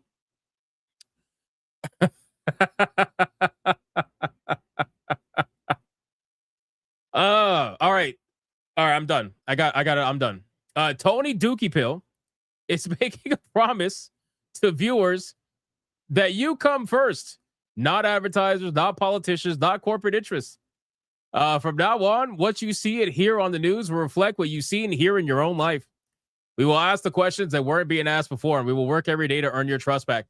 So again, my thing is, like, now we're at the point. This has 2.2 million views, right? So we are now at the point where you are openly admitting that you were handling other reports with baby gloves, that you didn't want to ask certain questions because obviously, you know, you had certain corporate interests, you know, whatever it may be. You had the interests of everybody else except for the people that you were reporting for. So how could people now try? Like you can't just make a 54-second video and be like, trust us, bro. We're totally going to do it right this time. Come on, Dookie Pill. You know that's not going to happen. Savvy says, this you admitting previous reporters had an agenda, lied. Yeah, exactly. Like, that's the obvious question, right? Isn't this the obvious question? You guys are openly admitting that you were full of shit. You were full of shit before. And this is not even like recently full of shit. You're basically discrediting your last, like, how many decades of history of reporting. So you're just expecting people to just be like, yeah, okay, I guess we forgive you. No, what the fuck? No. Obviously, that means that you guys were reporting in the better interest for your corporate overlords, whoever you were advocating for, whatever bullshit you want. Like you were reporting for other people. Smash says, this is the same CBS that tried to discredit Nick Shirley 24 hours ago. Again, all this shit with Nick Shirley, I haven't spoken about it. If you want like that kind of conversation, again, there's other channels for that. I stick to gaming and stuff. But every once in a while, there are certain things that are so egregious, that are so ridiculous, that I just have to talk about it, right? And this is one of them. The fact that CBS is out here proving everything that we've ever said, by the way, not just about mainstream media, but this also happens in gaming too. Like you guys know that the mainstream gaming media, Kotaku, fucking IGN, all these places that very clearly have an agenda, they are all currently right now still trying to convince you and me that there is no agenda. They're still trying to do that. And we all know that there is. They're lying in the same way that CBS was lying for apparently decades. And I'm going to tell you right now, if CBS can come out and openly admit it, even though they're only admitting it because they're trying to save face and they're trying to turn the ship around, then you know for a fucking fact that the gaming media is doing the exact same thing. They're part of the same fucking coin. They're just on the other side of it. You know? So it's ridiculous, bro. This whole thing is just, I look at this and I'm like, who's believing this? Is there anybody that's actually believing this? Pardon me if I call bullshit. You are a cancer. You are the enemy of the people. You are owed nothing but disdain. Your corporate extinction is of your own making. At best, you have the same value as a hot bowel movement that requires flushing. Fuck you, your staff, and those that fund it. Oh my God. You got wrecked by a college kid with a YouTube channel. You aren't a journalist, you're propagandists. Exactly. Is this an admission, CBS, that you catered your content for advertisers, politicians, and corporate interests until now? We already have X. Don't bother. Bro, they're getting cooked. They're getting absolutely fucking cooked. We don't believe you anymore. Nobody believes these people anymore, bro. Nobody believes. Like, why even do any of this? There's no point in doing any of this because nobody's going to believe you. Why are they confessing? They're not confessing. They're bragging and they're lying. Yes. 100%. That is so true. They're literally coming out and admitting to you that they lied for years and there's nothing that anybody's going to do about it. While you simultaneously defend a community stealing billions from us. I'm not buying it. Nope. Looks like bullshit from this angle too. Bro, see, this is the thing. You spent years doing the exact opposite of what you're claiming you're going to do now. The fact that you even need to say this is damning. Citizen journalism on X is trusted more than your network. Your credibility is ruined. There's no coming back. I agree. There's no coming back. You might as well just pack up your bags. Seriously. If you have to come out and admit that everything you did for decades is bullshit, just pack up your bags and move on. Just delete your what do you call it? Your fucking network. Delete the network and move on. You're so, nobody believes a single word. Sanguine says now they're gonna lie, but with some of the truth sprinkled in to dance around the whole truth. Well, that's what they do now. That's what they do now. They might tell you instead of 1% truth, they might tell you 1.5%. They'll be like, hey, we're doing better. You know? Just like how many articles have we read from gaming journalists that have lied by omission? That is literally their profession. They lie by omission every day, all day. They leave out key details that will make people sway in one way or another. They do it all the time. It's kind of sad, to be honest with you. Nothing will change. Yeah, I don't think anything's going to change at all, Mughal. I'm just saying, like, I just find this whole video to be very cringe and honestly fucking hilarious. But I'm glad that people are smart enough to look through the bullshit and realize, like, that's kind of dumb, right? It's kind of like this. It's kind of like this. This was pretty dumb too, right? Did you guys see that somebody very famous got baptized recently? If you know who this is, you need to repent. If any of you guys in the chat know who this is, you need to repent yesterday. I'm trying to see if anybody knows who it is in the chat. Let's see. I think people are... Person! Law no Google. Person, you guys are cooked. You guys are cooked. Cooked. Cooked. Cooked. Cooked. Who else? Let's see. Let's see. Let's see. Who else needs to repent? Who else? Let me scroll down. Oh, cooked. Cooked. Who else? Let me scroll down. You are cooked halfway. You're halfway cooked. You're halfway cooked because you called out her friend. You got it wrong, but that's okay. Cooked. Cooked again in all caps. Oh, Colonel Ruff cooked. Crazy. Anyway, so that's Lily Phillips. Right? So Lily Phillips apparently has gotten baptized. Right? And I just want to I want to understand something. Like, what is the new thing with women who have let's just say certain histories getting baptized, right? If you don't know who Lily Phillips is, we talked about her, I don't know, what was it, 8 months ago to a year ago when she got famous. The one time I reported on her was when she got famous with what's her name? Bonnie Blue. She got famous for having sex with 1,100 some odd men in about a day or 13 hours, something like that. She had sex with over 1,100 men in 13 hours. Apparently she's getting baptized, which is okay. Everything that I've said, praise the Lord. The music, you gotta make sure the music is there. Yes.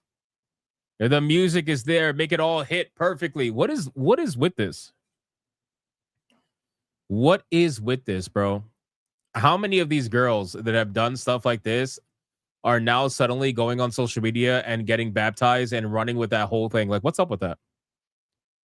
What is up with that? Why is this happening? Well, it's not like they're not making money. They make a ton of money off of their OnlyFans. So are they making more money by doing this?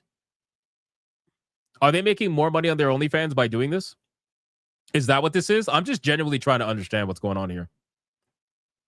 It's a reset button. There is no such thing as resetting over 1,100 men. There's no such thing. No system. A new start. I mean, you can have a new start, but there's no resetting it. You know? There's definitely no resetting it. It's all performative. Maybe. Narcissism. Maybe. That water is going to become tainted. Perhaps. She's trying to find a man that's going to stay. Maybe. Anyway, I thought that was just a little bit strange. It's a new fad. Maybe it is a new fad. I have no idea. But I noticed that it's happening a lot more often now. It's happening a lot more often now, and it's kind of concerning. All right, moving on. Let's talk about Final Fantasy 14. All right, so here's something that I never thought anybody would care about. And honestly, I never thought anybody would actually want. But apparently, Final Fantasy 14, there's a lot of rumors going around right now that Final Fantasy 14 is going to be making its way to the Nintendo Switch 2. Now, Final Fantasy being on consoles, the MMORPG is nothing strange, right? Even Final Fantasy 11 was available on the early PlayStations. You guys remember Final Fantasy being available, Final Fantasy 11 being available on the PS2 with the modem? Remember the modem that you were able to install on the back of the PS2? Remember that? Bro, talk about fucking nostalgia. Oh my God. So Final Fantasy coming out on consoles, I don't think it's not a big thing, right? Like Final Fantasy 14 is currently available right now on PlayStation also. I think it's available on Xbox too. But to be on a Nintendo console is definitely a little bit odd, right? Because number one, if any of you guys have played Final Fantasy video games on consoles before, you would know that they run a little bit struggle bus in certain scenarios. Not all of them, not all scenarios, but certain scenarios, right? So and also playing the MMO with the controller like felt okay, but you're never going to be as fast as you could be with a keyboard and mouse, obviously. And I know that a lot of people that play Final Fantasy on PlayStation, they actually utilize a keyboard and mouse setup. They basically install keyboard and mouse into the PlayStation on the PS5.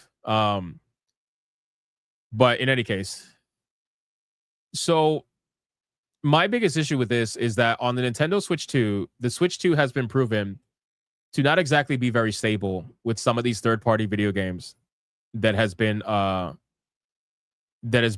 coming out on their platform.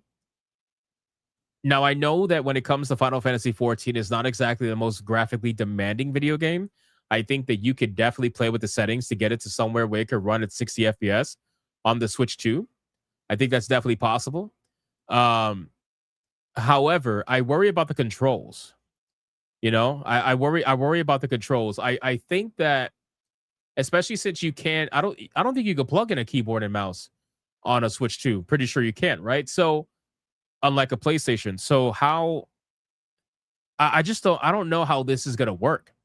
Right? Can you imagine playing Final Fantasy 14 with Joy-Cons? Does that sound very comfortable to anybody? I don't think that sounds comfortable to me.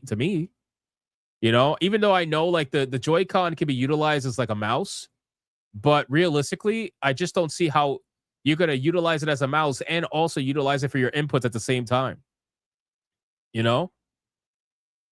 It's going to use the touchscreen like Final Fantasy 14 mobile probably. But then wouldn't they have to redesign the game to be touchscreen eligible? I don't know, man. There is a lot of questions about this one, But let's see what we got. So Final Fantasy 14 is coming to the Nintendo Switch 2 according to player reports from a recent conversation with Yoshi P. The developer has previously known to stop by for casual chats and the community in-game during New Year holiday and did so again to celebrate 2026 in Final Fantasy 14. In the beginning, it's built up to release for the next expansion following Dawn Trail. The game has gone through a bit of a rough patch, with reception to Dawn Trail being mixed among fans, repeated DDoS attacks, and delays to promise updates. However, players are hopeful that the game is moving in the right direction. According to player reports from Japanese server Pandemonium, Yoshi P's character logged in and visited Coast of the Soul to answer the... See, okay, so stuff like this is pretty cool. I just want to like put that out there. I think it's really cool when developers join into the game in MMORPGs and just talk to people. I think that's really cool. The fact that Yoshi P logged into the game and visited Coast of the Soul, which is the area where they all kind of congregate to all hang out anyway. Coast of the Soul is the place that everybody hangs out at. There's also where a lot of events are held. I think that's really cool, and I think they should do that more. It creates a level of community when the developers get involved. But anyway, so they answered some questions, and the new year had already begun in Japan. Players were allowed to ask questions and chose a handful to respond to, confirming some interesting things about what's up next for the game. However, when asked if the Switch version of Final Fantasy 14 would be released, he simply responded, "Please look forward to the Switch version," seemingly confirming that it is in fact happening. So they are in fact going to be making the game. There's no question about it. They're making Final Fantasy 14 for the Switch. Hopefully the Switch too, because it says Switch, which is concerning. If you're going to launch that shit on the regular Switch, oh my God. I don't even want to talk about it. A Switch 2 version of Final Fantasy 14 has been discussed and rumored for some time, but nothing official had been confirmed prior to this. In 24, Yoshi P suggested a version of Final Fantasy 14 on the Switch 2 might be possible. And in 25, he revealed that Switch 2 owners could be getting good news in the future. He was quoted as saying, "We are putting in our best efforts to ensure that this in fact happens, but asked for more time. Judging by the new message from the developer, it seems that the port has now been confirmed." So, I mean, listen, if it comes out on the Switch 2 and it plays well, I think that's great. However, I have played with console players in Final Fantasy 14, and I can assure you, no offense to the console players, that most of them are pretty fucking bad at the game. And that may not be due to them being actually bad at the game. It just may be the limitations of the controller and how fast they can actually realistically react to their situations at hand. But at the end of the day, more players for the game is never a bad thing. And you can immediately tell who plays with a controller and who doesn't. You can immediately tell. Like it's so obvious. And then like the console players, they swear that you can't tell, but you can tell, bro. It's like it's obvious in the way that you move, the way that your character plays is obvious. No, they're just bad. Genetic Sports says I can confirm this. But I think that at this point, it's not necessarily a bad thing. I just worry about the performance because the last thing that you want is to be playing with somebody who is lagging their ass off because they're playing on a Switch 2, right? Because you guys got to understand, this is a game that the servers are shared. If they have their own servers, that's not a problem. But they don't, right? So this is a game that's going to be shared with everybody. So if that means that I got to party with someone on a Switch 2, then I would expect that system is able to handle it and the player does not lag on that system. If they start lagging, that affects my gameplay. You know what I mean?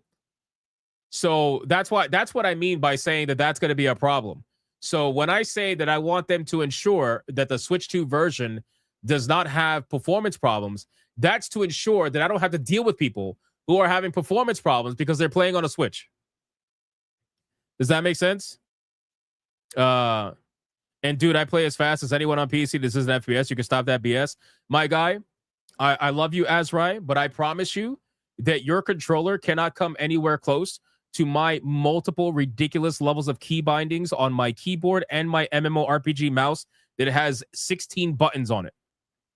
I'm sorry, my guy. Like I know like you don't want to believe that to be the case. And I love you, but you could say it's elitist, you could say whatever you want. Like you're not coming anywhere close, bro. You're not coming any. You're not going to be anywhere close. You use keyboard, okay? Well, that's different. I'm talking about people that use controllers. I'm talking about people that use controllers for Final Fantasy 14. That is different. If you use a keyboard, then that's fine. But for people that use controllers, it's a bit of an issue. It's a bit of an issue. I've been using keyboard and mouse for I don't even know how many years. I don't even want to count it. I know it like the literal back of my hand. Anyway, yeah, macros help. They do. They absolutely do. Mouse with more mouse with more buttons than a controller. That's funny. But yeah, I'm talking about the people who use only controllers. You can clearly see that they're doing that. And again, I have no problem with them as long as they play good. I've met some that play good, but most of them just don't. They just don't. And I think that's also because a lot of people that play Final Fantasy 14 on consoles, like specifically only consoles, are probably a little bit more casual oriented than some of the more hardcore MMO players on PC. You know? I have a friend who complains that keyboard and mouse players cheat. I used to get that all the time. Some classes are better suited for controller, in my opinion. Maybe that's true. I mean, the classes that I play are usually some of the more higher skill cap classes. Although I believe that they nerfed them recently.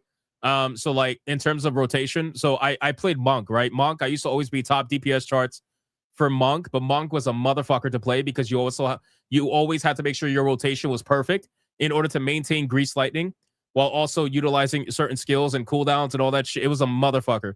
I also played Ninja. Ninja was also a motherfucker. If you messed up your ninjutsu, you would fuck up your whole rotation and you could kiss your fucking DPS goodbye. You know what I mean? So I like playing classes that require a very strong rotation. And the way that I'm able to maintain that rotation is with my key bindings, and I've been doing this forever. I've been doing this shit forever. So I'm used to it. Right? I could go 3 months without playing the game, and I'll remember every single keybind when I go right back into the game, like it's riding a bike. You know, I can't get into MMOs for long because of this bullshit. I know. They dumbed down Ninja a bit though. Yeah, I haven't played Ninja. I'll admit I haven't played Ninja since the last expansion. I was maining Ninja for a while in Endwalker. I was mixing between Monk and Ninja, but I pretty much gave up Ninja in Dawn Trail because I haven't really been playing Dawn Trail. I've been when I played Dawn Trail, I leveled Monk to maximum level. I did my stuff, and I mean that was it. You know, you have to hit the free company dummy for 10 minutes to remember shit. Yeah, no, I remember all of it. It's like literally the back of my head. Anyway, so that's my only point. Like, I don't mind that this game is coming out on consoles. That's fine. More players are always better. But I just don't want those players to have performance problems because then that affects my gameplay, right? If I party with them, I now have to sit there and be patient because they're a Switch player and they're struggling because their hardware is fucking with them. It's not like them as the player is the problem.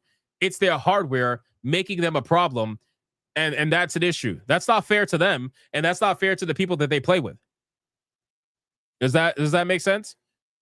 So that's all I'm saying. But otherwise, if it can handle 60 FPS, all situations, no problem. And they can somehow make the controls, I don't know, like doable, then that's great.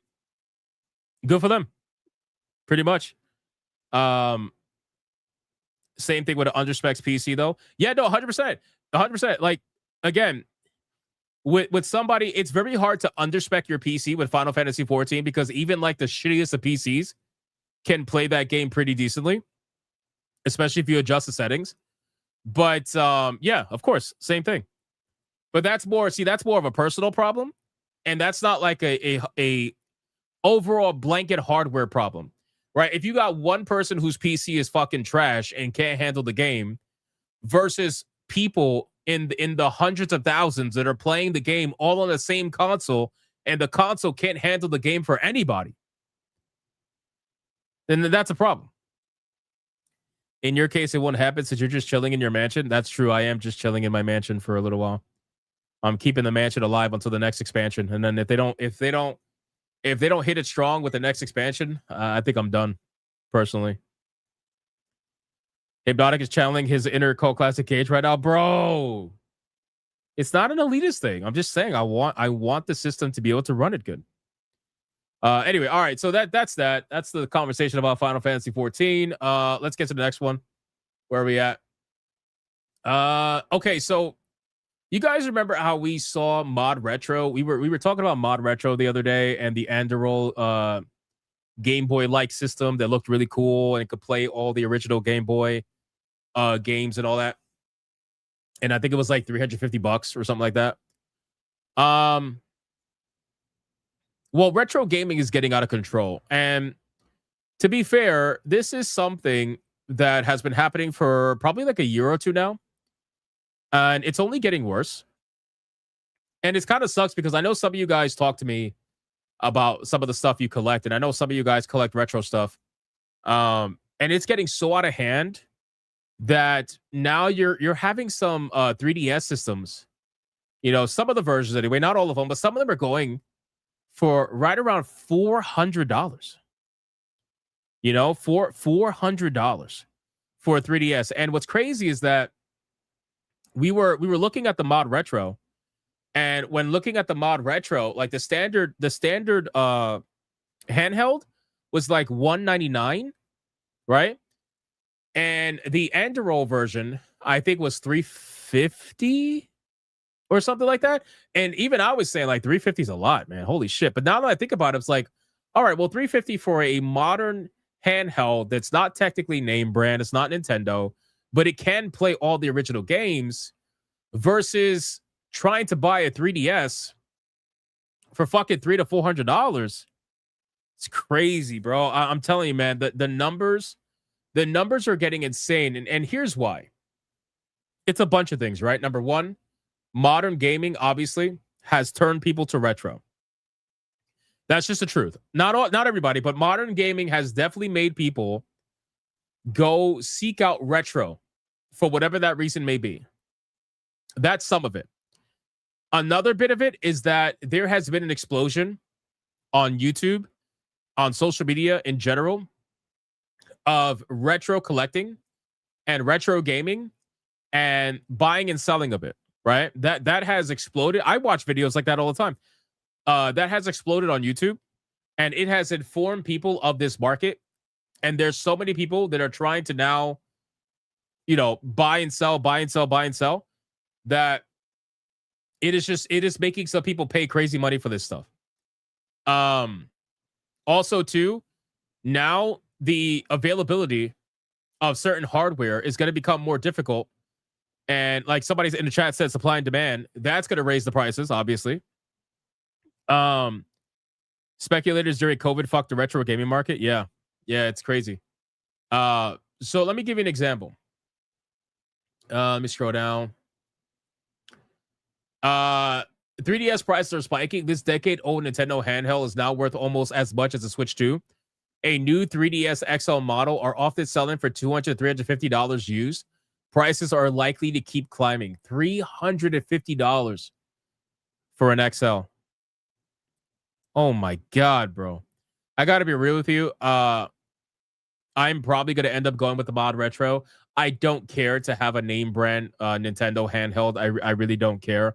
I think I would much rather have a modern, nicer feeling mod retro system. But I mean, god damn, dude, that's crazy. $350. Discontinued at 21 after a decade, the resale market for the handheld has quickly soared past its initial MSRP. Twitter user Pirate Nation stated that prices of new Nintendo 3DS XL consoles in particular can range up to $350 depending on the condition. While this puts the 3DS system lineup with striking distance of a Switch 2, the 3DS is still cheaper console overall. Access to the Nintendo eShop, other online features were removed from the 3DS in 2024, but it can still play physical games and retain its backwards compatibility with the Nintendo DS titles. God damn, bro. To put it into perspective, the current price of a new Switch console is currently $340. I forgot that they raised the price of the Switch. It's disgusting. Here I am organizing a ROM library that rivals Hypno Steam collection. Oh shit. That's awesome. Hey, what's up, Peaches and Cream? She says still have a PS1 and a Wii. Nice. Yeah, I said that I wanted to collect some of the older consoles that I don't have anymore. Like I have what do you call it? I have a PS1. I have a PS2. I have a PS4. I don't have a PS3 anymore. I have a PS4. I have a Sega Genesis. I have what the fuck am I'm drawing a blank. Jesus Christ. A Super Nintendo. I don't have an OG Nintendo. I need to get an OG Nintendo again. And GameCube. I have a GameCube. And a PS Vita. I forgot about that.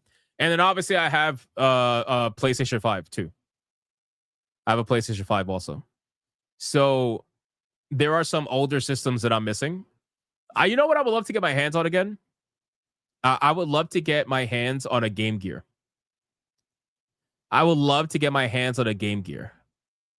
No Xbox 360? No. So fun fact, aside from the original Xbox, I never owned another Xbox. I always had a friend who had an Xbox.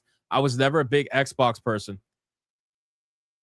So I always hung out at their house and played Xbox with whatever the new Xbox was at the time. I always had PlayStation or something like a Nintendo related or handhelds. Most of my Nintendo stuff was handheld. So, yeah, no, I have a PSP. I have a PSP Vita. It's in my drawer. It's literally right next to me right now. You have the Xbox Crocs? Oh my God. No, you don't. No, you don't. He has the Xbox Crocs. No, Spectral. It's crazy. I miss having a Dreamcast. I wish I had a Dreamcast. I would love to have a Dreamcast again, but I don't. I don't have a Dreamcast. Which is sad because some of my favorite games were on Dreamcast. You know? So yeah, there's definitely a lot of older like retro consoles I want to collect again, but some of the prices on these things are fucking insane, bro.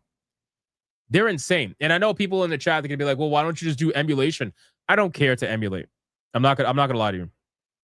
I know a lot of people that are really big into it. Like I know Will the Fans fucking is huge into emulation. I don't care for emulation. It's never been my thing.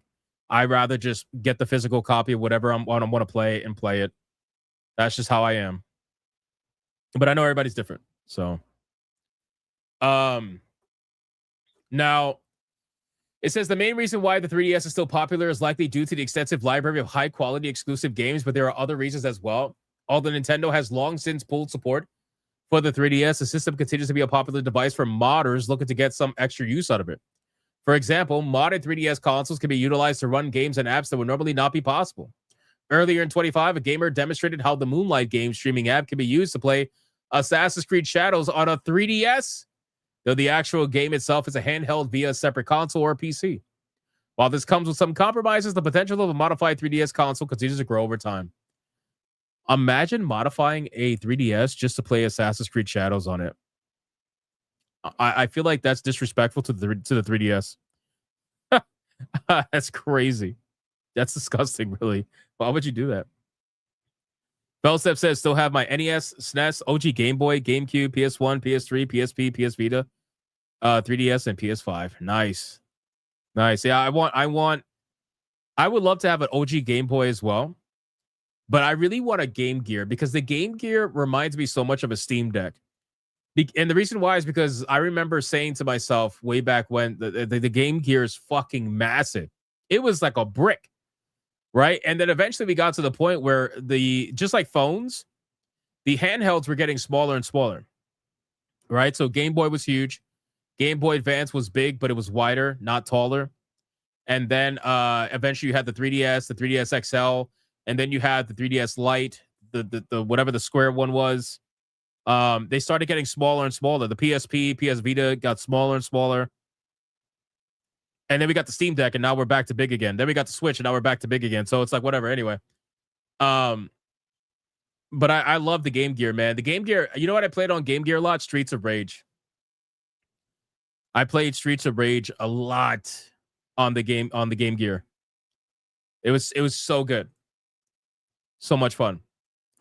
You missed your GBA. Give it to my nephew like an idiot. Oh man, go kick his ass. Get it back. Is the SP the foldable one? Yeah, I believe so. The SP was crazy, bro. You could fit it in your pocket. It was a little fucking square. Pull that shit out. Play the game wherever you were. Put it back. It's insane, bro. The SP was wild. It was. I think the SP is probably the more popular one in terms of sales. Like if we're talking original sales, not aftermarket. Whatever retro sales. Game Gear is awesome. You can watch TV on it. Bro, the screen was terrible. Why would you want to watch TV on that? I still own a Game Boy Advance SP. That's the one that I had. That was one of my favorite ones. That was one of my favorite ones by far. It did have battery problems. It sure did. It sure fucking did.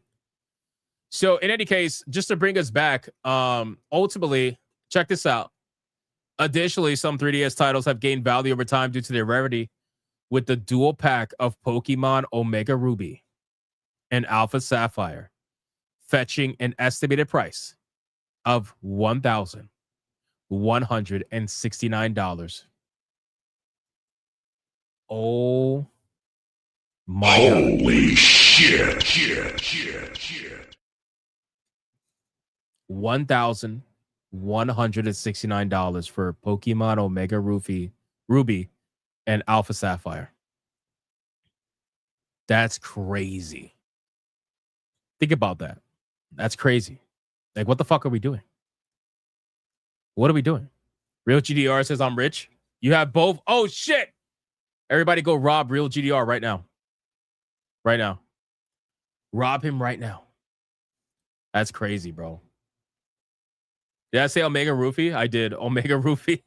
It's because I'm talking with my nose because I'm sick. And I'm trying not to make it obvious. I'm going to drink some water. Hold on. Give me a second.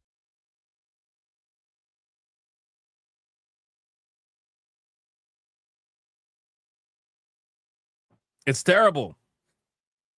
It's terrible. I'm not gonna lie. I might skip the waifu battle today. It's awful.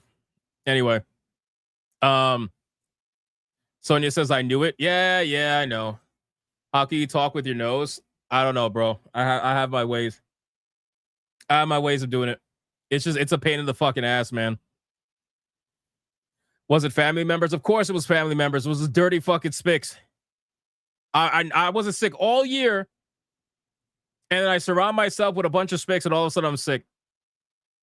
It's awful. I've been sick for like 5 days, but it's big, whatever. It is what it is. Anyway, it is what it is.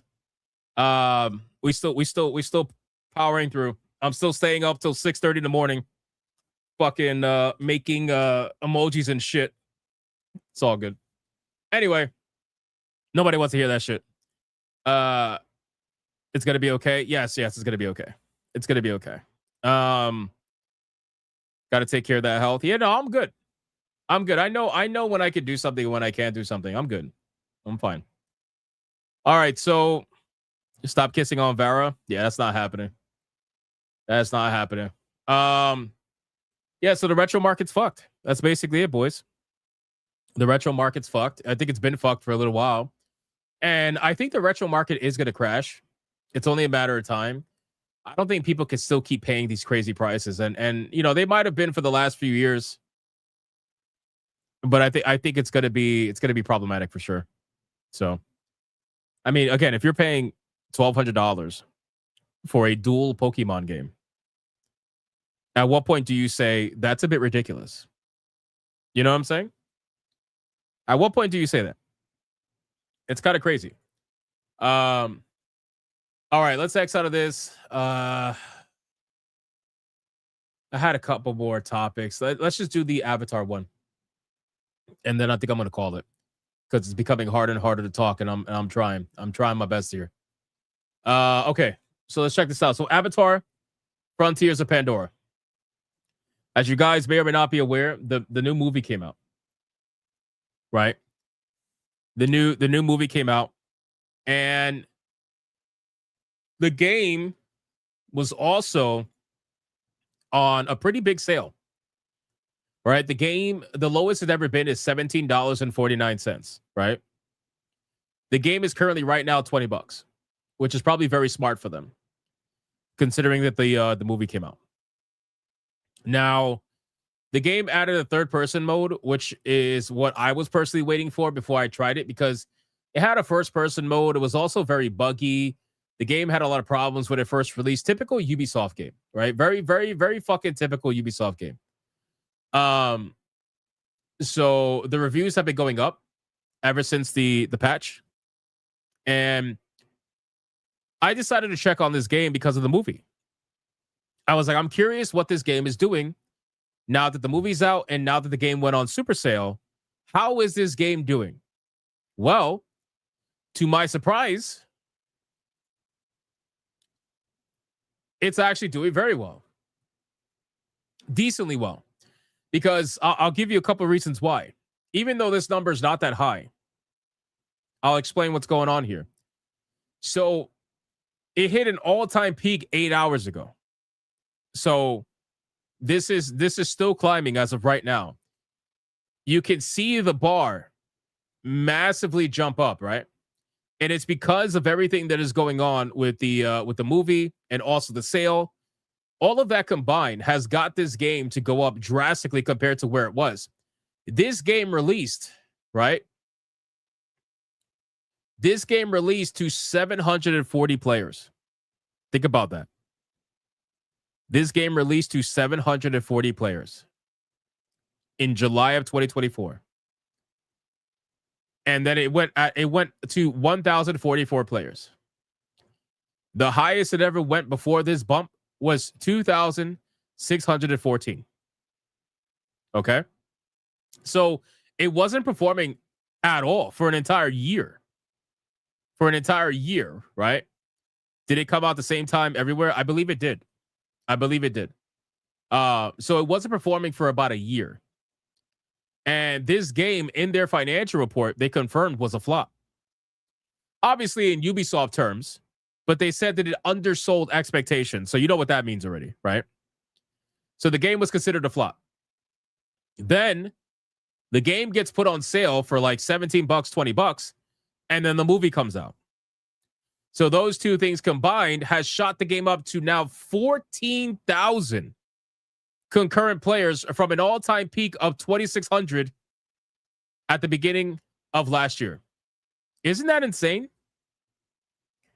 Isn't that kind of crazy? So this game gained legs because of the sale and because of the movie.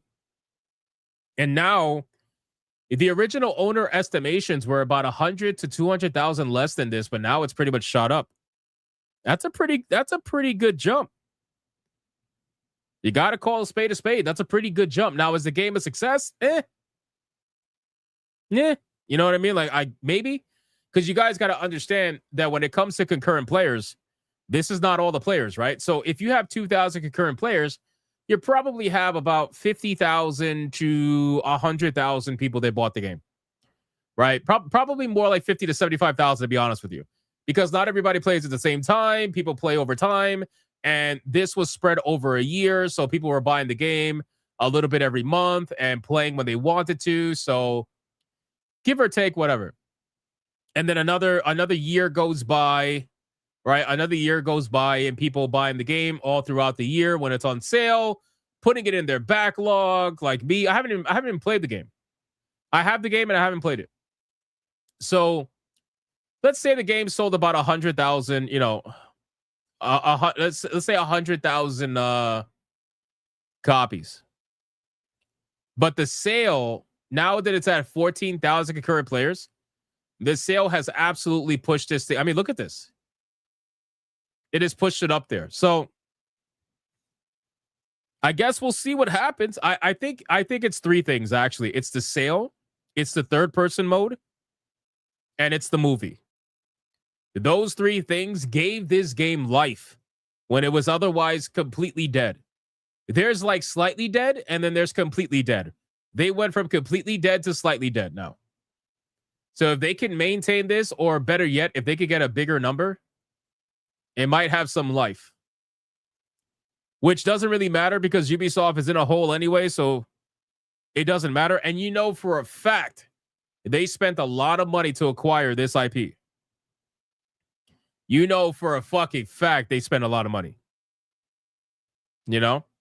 Is this another Fallout 76? No. Fallout 76 was much worse.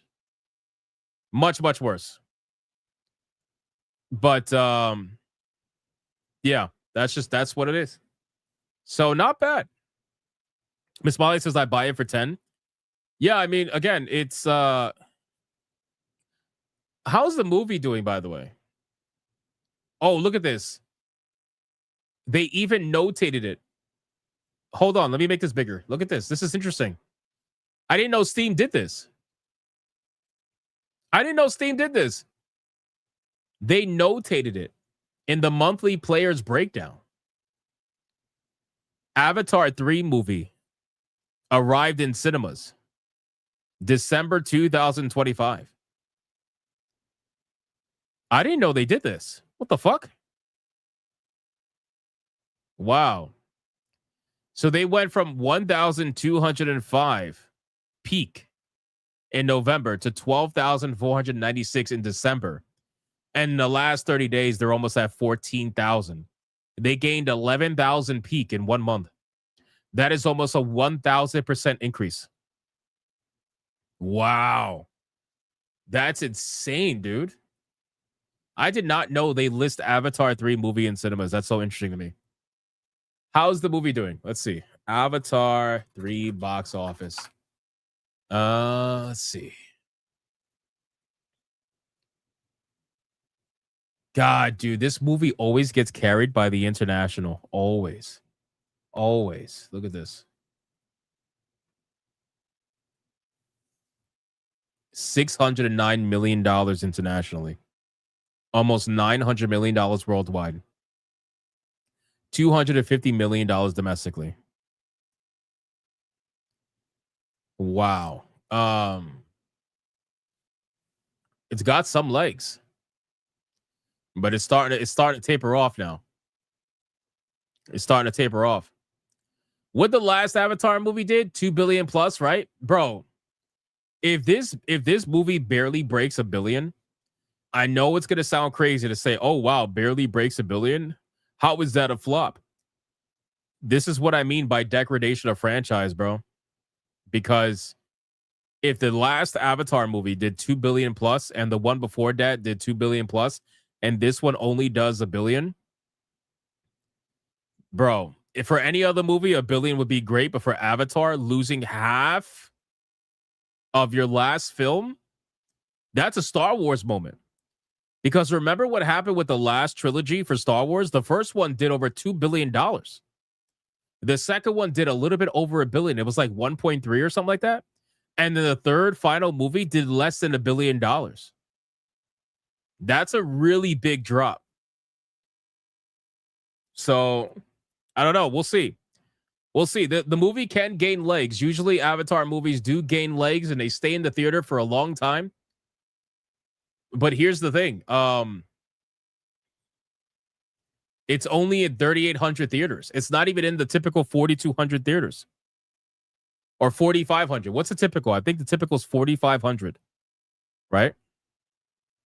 So, plus, I mean, you have merchandise. You have all that other shit that gets sold. So, I mean, listen, this is a movie that's gonna need some legs to get its money back. But the truth is that whether or not DVD sales or merchandise sales make up for the loss, at the end of the day, you still lost over $1 billion compared to your last movie. Somebody has to answer for that. At some point, somebody has to answer for that. You know? So we'll see. All right, that's basically it, boys, for the avatars section. All right, man. I got to be real with you guys. I don't think I could do waifu battle. I am struggling to speak. I need to rest my voice. I went as long as I possibly could. We did 2.5 hours, which I think is pretty solid.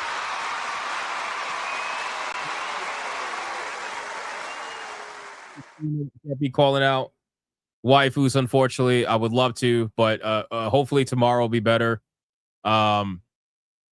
Is no bueno. No bueno. But here's what I will say. Thank you guys for the insane support. I appreciate every single one of you. Shout out to you guys. I hope all of you enjoyed the changes. I'm going to use the extra time without the waifu battle to work on some more changes and get the stream ready to release on OBS. And yeah, that's just basically it. Thank you guys so much for all the support, the likes, the comments, everything. Let me just catch up on a couple of super chats, and then we're going to be out of here. We got Mervoth with a 5 says, till Android 8, Kid Goku was killing peeps, so a DB horror game as a human in Red Ribbon Army is Kid Goku hunting like Alien Isolation. I mean, I guess I just can't imagine I can't imagine a Dragon Ball horror game working if you're playing as one of the heroes. You know what I mean? I'm sure there's a way to do it. I just can't imagine it. The Mervoth with it too. Did you see the New Year's Eve ball drop and Anchor react to Gay Kiss? Yes, I did. I did, and it was actually hilarious. A UFO Omega with a 5. Caucasian culture started its slow decline on that fateful day, December 6th, 1865. Oh man, that's not good. Odin Dark with a 2. You don't hate mainstream media enough. True. Miss Molly with a 249. Bitter pill. Well, there you go. Denariah with a 10. I can't wait for some AAA artists who stole others' art to be replaced by AI. My PP was made with Z image, a Chinese gen AI, uncensored except for nudity. It does even gay stuff, which surprised me. Nice, very nice. Thank you, Denariah. I know you meant profile picture, but the fact that you typed it as PP was hilarious. It's just extra hilarious. GDR with a $20. Here we go! Mucha lucha! Mucha lucha! It's the way of life! Mucha lucha! He says, here's a little New Year love. A $20 flesh. What the fuck? Lozenge. Merry Christmas. Freerin for the win. Makes sense. GDR, thank you for the New Year's love, man. I appreciate you, brother. Thank you so much for always being the fucking legend that you are. I appreciate that, man. Mervoth with it too. Avatar 3, they need 1.3 billion for success. Well, they're not that far away from that. I feel like they could hit the 1.3 billion. If they stay in 3,800 movie theaters for another couple of weeks, the international box office, I think, will absolutely carry them through. I think, personally. Again, I don't know, but that's what I think. All right, boys, we are fully caught up. Thank you guys again for the insane support. Shout out to everybody who liked the stream, commented, spammed the chat, super chatted, gifted memberships. I appreciate it. And of course, shout out to the Hypno Mods for doing what they do every single day. I appreciate you as well. And I will see every single one of you on the next stream. Until then, go be bigots and go be gooners. And we'll get back to the waifu battle soon. Don't worry. And like I said, a lot of changes to come. So hopefully you guys enjoy the changes we made so far. And there's more on the way. To Griffcast also. It's all changing. All of it's changing. All right, boys. I'll see you in the next one. Go be bigots and go be gooners. Bye.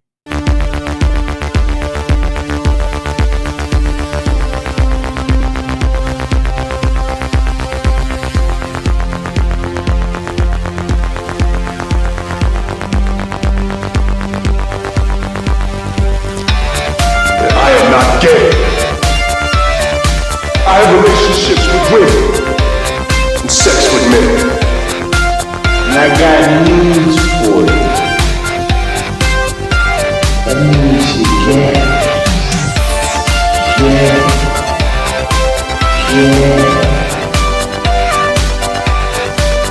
Poor kids are just as bright and just as talented as white kids. Pandora, or her cat was named Vagina. Vagina.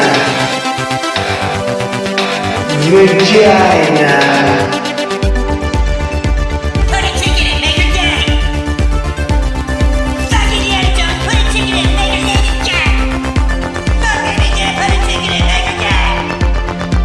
It means put a chicken in a queenie and make her fucking gay. Fucking pronouns! Fucking pronouns!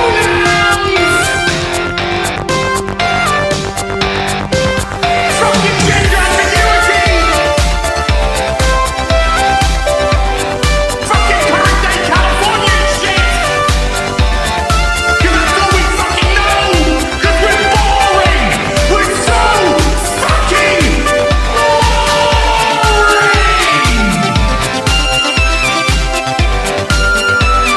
Twitter hole! Twitter hole!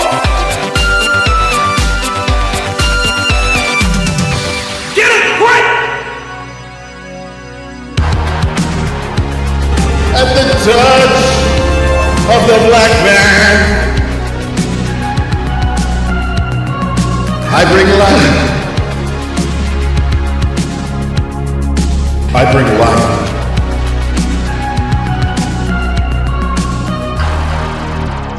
I bring life.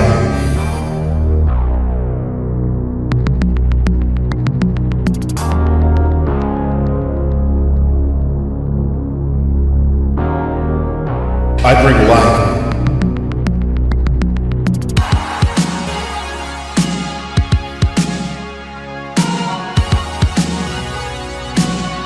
I bring life.